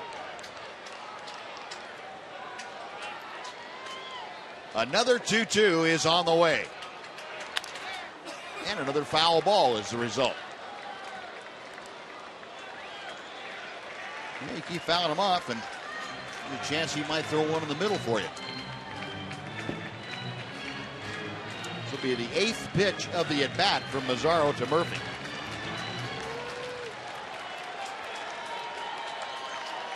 Beltre at the bottom of your screen, leading from second. Jim Adducey away from first. And again, Murphy spoiling a pitch down and away. Mazzaro tuning that up to 95.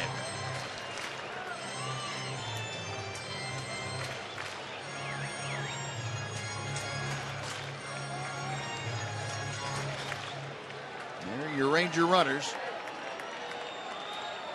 Hoping to be able to put it in gear and get something going. And It's low, 3-2. Well, Murphy really making Mazzaro work. If Murphy is able to extend this Ranger 8, Leonis Martin waits in the on-deck circle. And this crowd of 30,629 coming to life now as these Rangers just refusing to roll over in the latter stages of this ball game. Now time called. Good Hurdle knows the comeback capabilities of Ron Washington's club. David Murphy trying to extend this inning. Mazzaro ready. Runners on the move, the payoff pitch. Pulled to the right side, diving stop by Morneau. He underhands to Mazzaro covering, and that'll do it. Nice play by Justin Morneau. And the Rangers' 8th comes to a close. No runs, a hit, 2 left. On to the 9th we go in Arlington. 7-5, Pirates.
To play in the top of the 9th inning, and a new pitcher coming out of the Ranger bullpen to take over, the 6th Ranger hurler of the afternoon, and it'll be the left-hander Robbie Ross.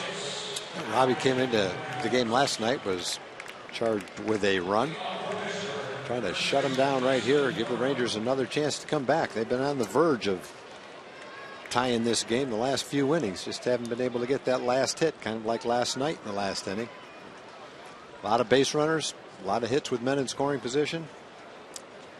Just needed that one extra one. Jim Adducci going to play first base now. Went into pinch run for Mitch. Justin Morneau starting off the 9th inning, and first ball swinging, lines to center field. That's going to get down in front of Leonis Martin for a leadoff single. Well, Robbie Ross greeted yesterday by a walk and greeted this afternoon by a line drive single. One on and nobody out for Marlon Byrd.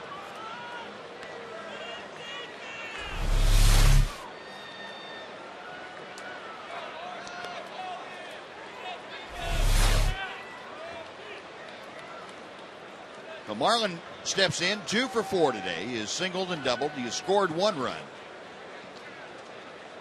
He's also struck out and popped up.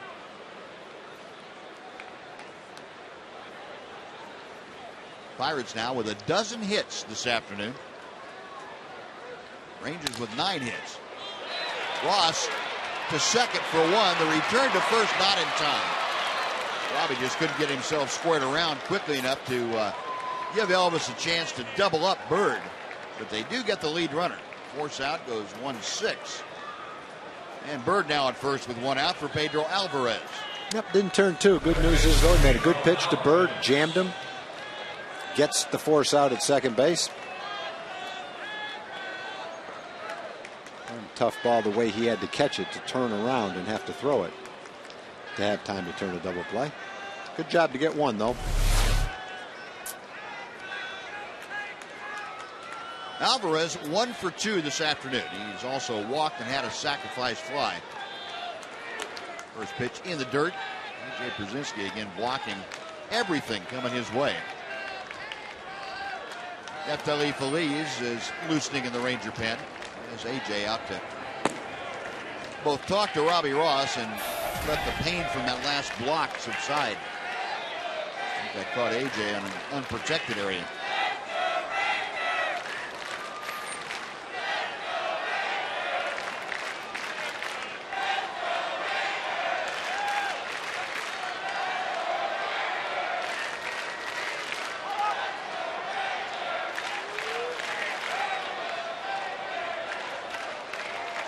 Ross set for the 1-0 pitch. Now 1-1 as Alvarez fouls back that high fastball. Alvarez 89 runs driven in. He's tops on the Pirates club. Still leading the National League with those 32 home runs. Fights off a fastball that got in on his fist. Robbie Ross now the advantage in the count at a ball and 2 strikes. Kyle Farnsworth, big right-hander, loosening in that Pirate bullpen. And you would assume you're going to see Farnsworth in the 9th inning and not Melanson. Slow topper over the mound. The only play Profar has is to first. Alvarez retired. On to second goes Marlon Byrd. He's there now with 2 outs for Russell Martin.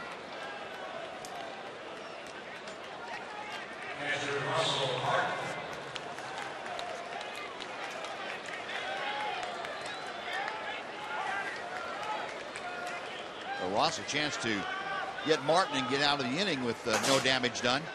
The Rangers a shot trailing by 2. Martin 1 for 3. Had a single in the 4th inning and scored. In the 5th inning, he walked, but was stranded at first. And Ross firing strike 1 to Martin.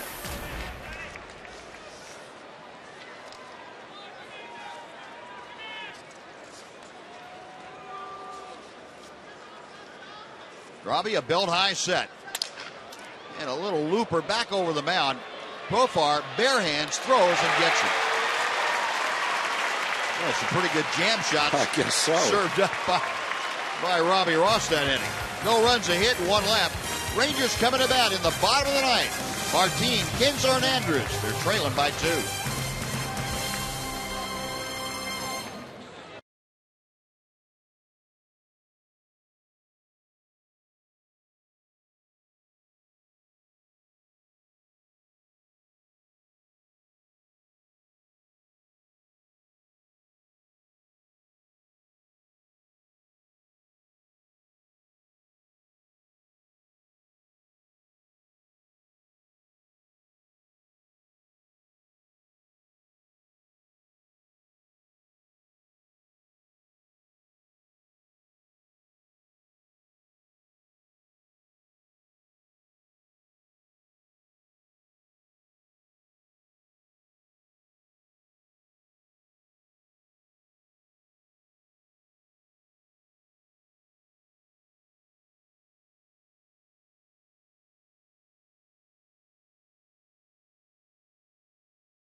On Fox Sports Southwest is brought to you by the Built Ford Tough Sales Event at your Texas Ford dealer.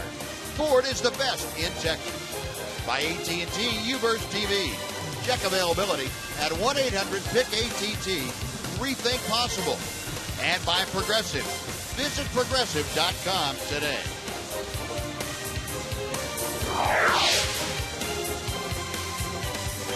The crowd has seen a couple of Ranger comebacks today. They're looking for one more to complete the afternoon. The Rangers trail the Pirates 7-5 going to the bottom of the ninth inning, and Kyle Farnsworth, the veteran right-hander, is on to take over. Yeah, Farnsworth started the season in Tampa Bay. He didn't pitch well. They let him go. He signed a minor league contract with the Pirates. That was in August. Pitched there 5 or 6 appearances, was called up. He's had a couple of appearances with Pittsburgh that have gone well, 3 to be exact. Given up a hit, no runs, and struck out 5. So he's been there before. He's been a closer, pitched in big games. With Melanson not available, Grilly pitched last night. Farnsworth is the guy today.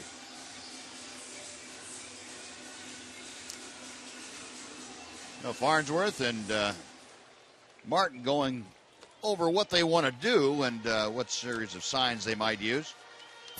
Leonis Martin will start things off. Martin 0 for 2 with a walk.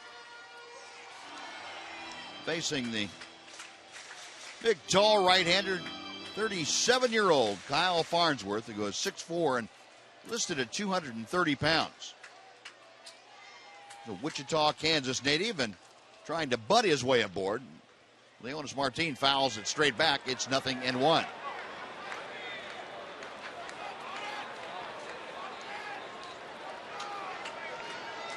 Aside from the walk this afternoon, Martin is lined to center and grounded to second base.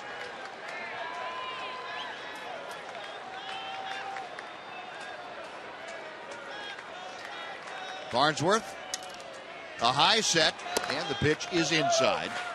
It is 1-1.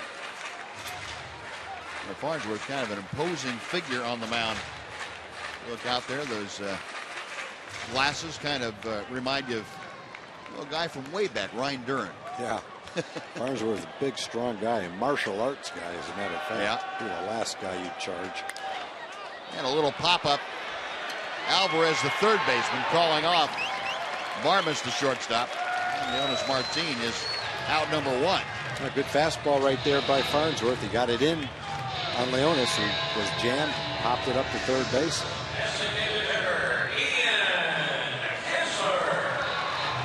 So the top of the order now will try and get something going with 1 out against Farnsworth. Ian Kinsler has singled in each of his last 2 trips to the plate. 1 for 5 in his career against the tall right-hander Kyle Farnsworth.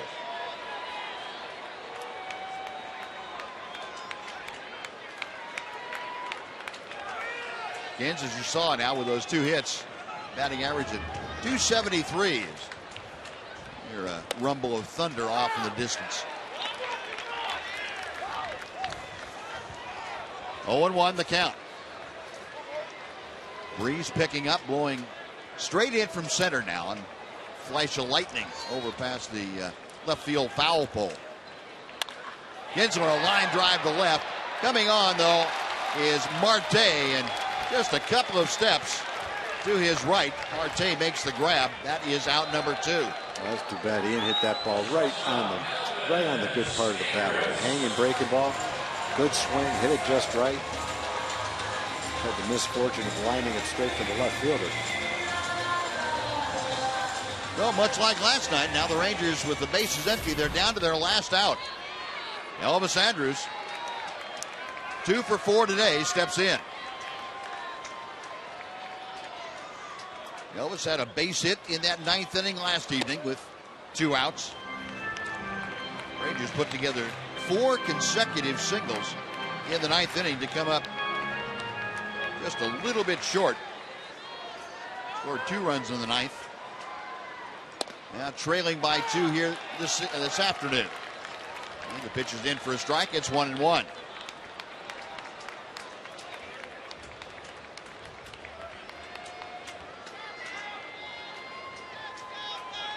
Farnsworth, a trip down the back of the mound. Now the big right-hander up on top.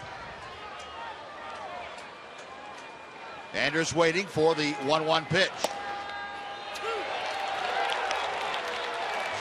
Now Elvis didn't think so, but it's a ball and 2 strikes.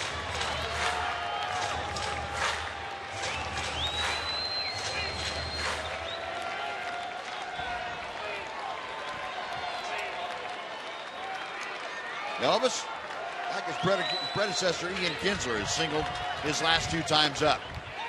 And takes that pitch just wide. It is 2-2.